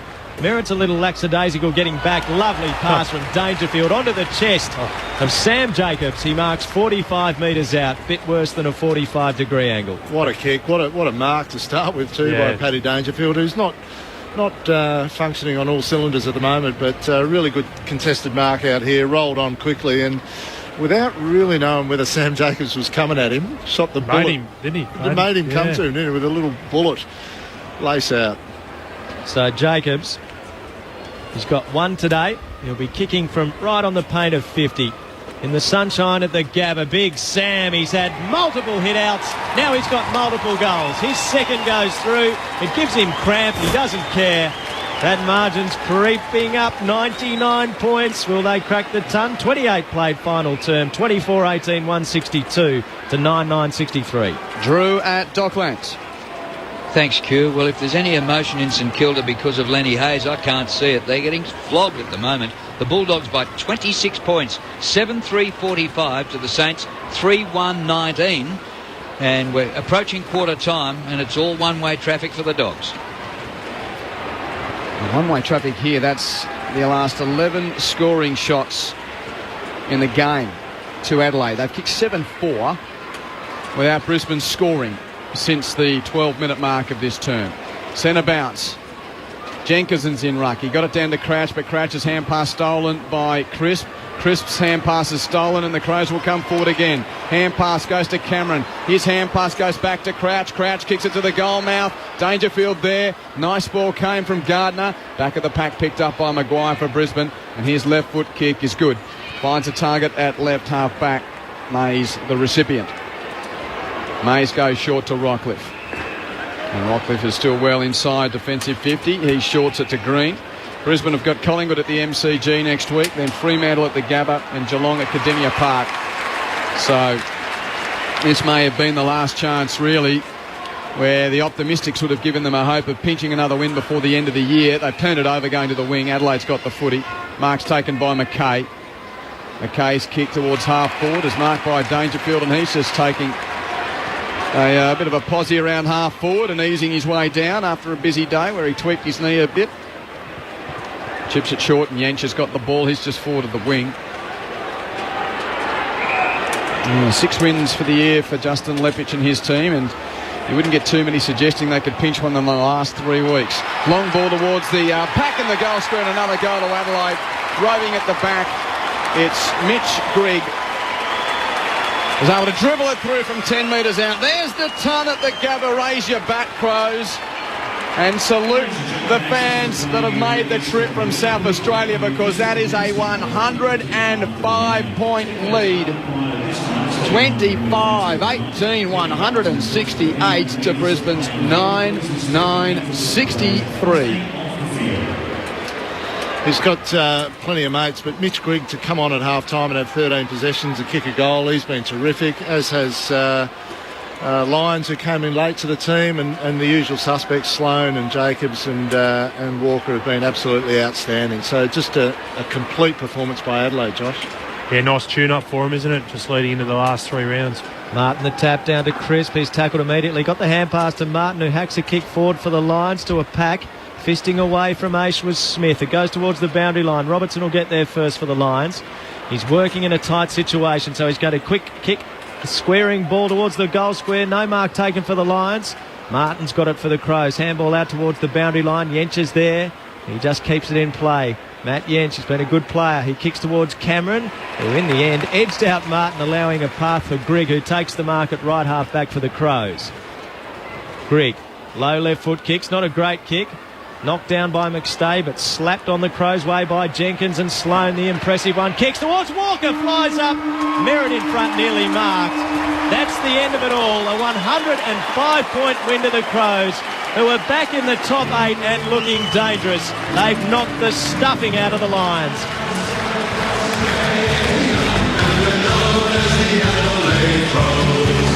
We're courageous, stronger, faster, and respected by our foes.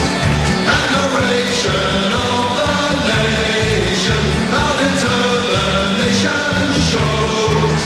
We're the pride of South Australia, we're the mighty Adelaide Crows.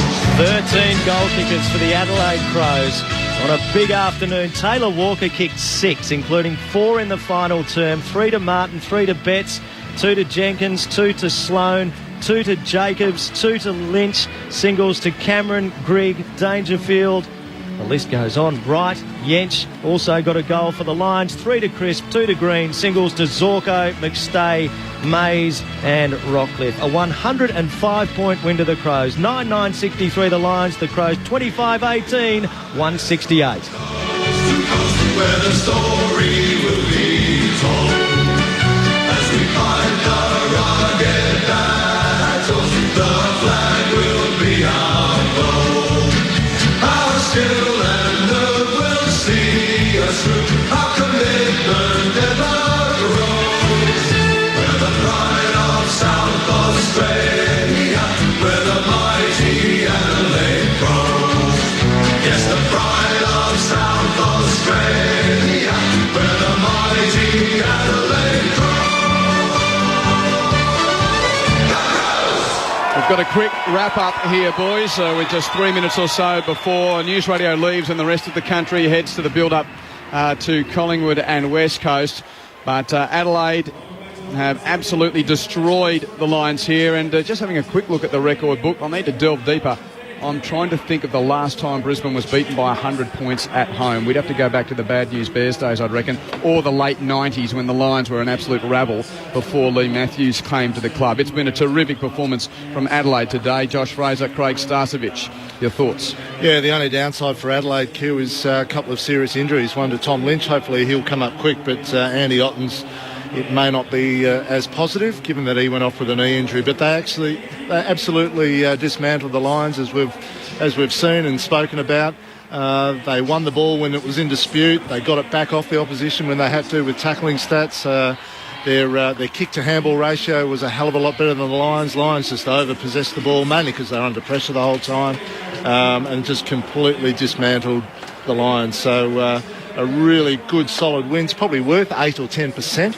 And that 8 or 10% is going to be very, very handy in the next couple of weeks. So Adelaide have got the 4 points, and really it's worth 4.5 games. There you go. And votes, gents, to put you on quick notice here, because time is on the fly. Yeah, really hard to leave a guy out who had 40 possessions, but Tom Rockcliffe at least hung in there for the Lions, had 40 touches, can you believe it, with another 10 tackles. So really well done, Tommy Rockcliffe, but no votes, unfortunately. We gave a vote to Taylor Walker, who was outstanding, 21 possessions, 6 goals in the end, a colossus up forward, and really did a lot of other things that he won't get statistical recognition for. Rory Sloane, we thought, was outstanding with 2 votes, 28 possessions, 10 tackles, absolute workhorse through the middle, and as usual, really worked hard for his team. But 3 votes today. The ruckman, Sam Jacobs, 19 possessions, a couple of goals when he went forward, and 35 plus hit-outs. So we thought his game was absolutely outstanding. So 3 votes for big Sam Jacobs. Thank you very much, gentlemen. Yes, just haven't been able to get that exact stat as yet, but that's got to be one of the worst losses for the Brisbane Lions in Gabba history here. But a terrific victory for Adelaide, and they'll be in the 8 for at the end of this round with 3 rounds to go. Never been beaten by 100 here. Never been beaten. There you go. I thought there was some type of statistical significance about the day as well from a Brisbane Lions perspective. So I don't know whether the Bears were ever beaten here by that much, but nonetheless, it's a shocking day for Justin Lepage, but a great day for Brenton Sanderson. Hope you've enjoyed the coverage from the Gabba, most of you heading to the west for the Pies and the Eagles. Coming to you live on ABC Local Radio and on ABC Grandstand Digital. Grandstand Digital. 100% pure footy. Pure footy. Pure footy. Grandstand AFL. Wastes no time, turns and kicks inside the attacking 50. Turns and dribbles round another goal. Head ball bounces 40 metres out. He should bounce again. Doesn't have to bother. Goal. One of the highlights of the day. Reaches over the top. Palms down. He's 65 out. Launches very long. Oh, that's an unbelievable goal. AFL. Trying to spin his way through. Failed. Gets hold of it. He had a Brenton space. He didn't waste it. 100% pure footy. Pure footy. No one between him and the goals is there. He barrels a long goal. He doesn't wait for the whistle, plays on, goes for goal and kicks a beauty from 40 metres out. Off a step, kicks across the body and drills the goal. Gets towards goal, swings it in for the winner. He can wheel around and just stroll in and kick a major. He's from 60. He's whacked it on a path to goal and carried the journey. Grandstand AFL on ABC Local Radio and on ABC Grandstand Digital. Grandstand Digital.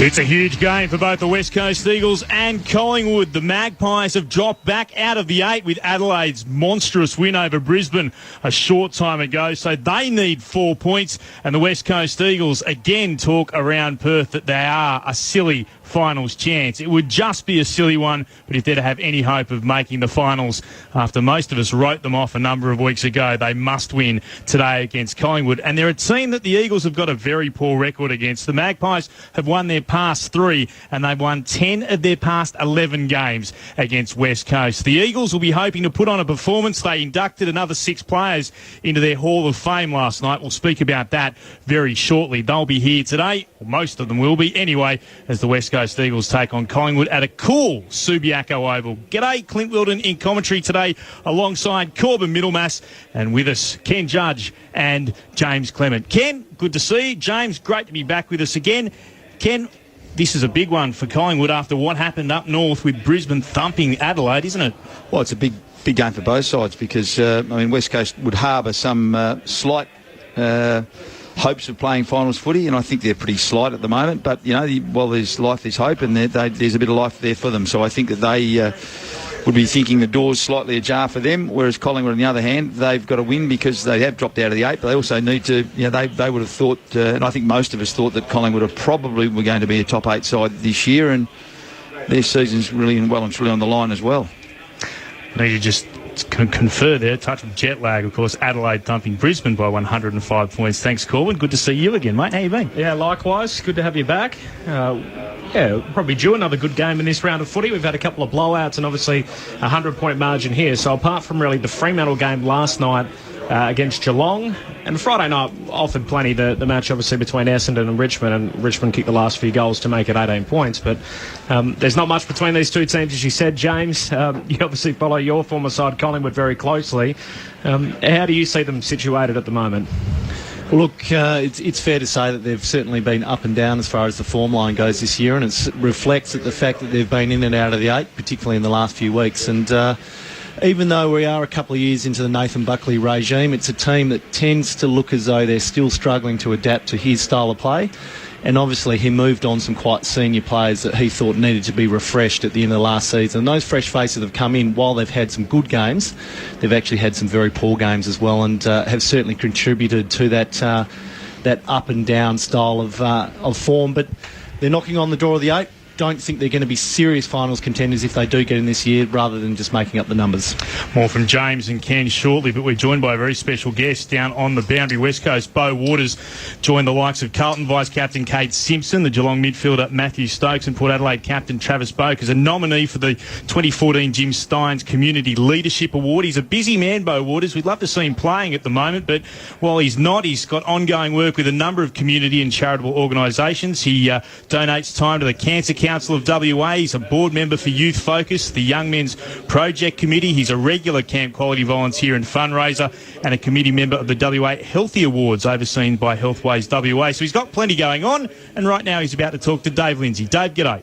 G'day, Clint. Yeah, sounds as though you're almost too busy for footy, but maybe it's a good thing you've got a few injuries. It's a pretty impressive sheet there that Clint's just read out in terms of all the things that you get up to during the week. How did you get into it in the first place? Was it simply just a case of had a bit of time on your hands with the injuries, or is it something you've always been interested in giving back to the community?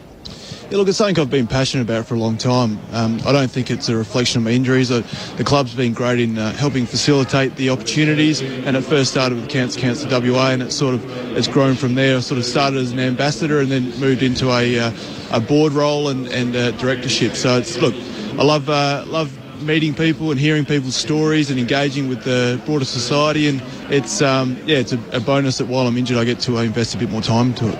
Clearly you don't get into these sort of things to receive awards and accolades, but it must be nice to receive a nomination for the Jim Steins Award. Oh, look, it goes without saying, Jim's a great ambassador of the game and the community. He's done so many great things for the Australian community, and ironically enough, he wasn't Australian. So it's great for the sport, and it's great for the AFL to get recognition for the players, because there's a lot of players that do a lot of work, and while there's 4 players in the shortlist, the broader AFL community does a lot of work with the clubs and the playing group, and it's nice to be recognised as a contributor.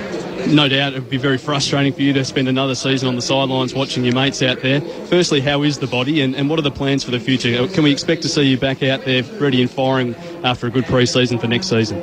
Yeah, I've done four pre-seasons back-to-back now, so I should be pretty fresh by next year. I'm all focused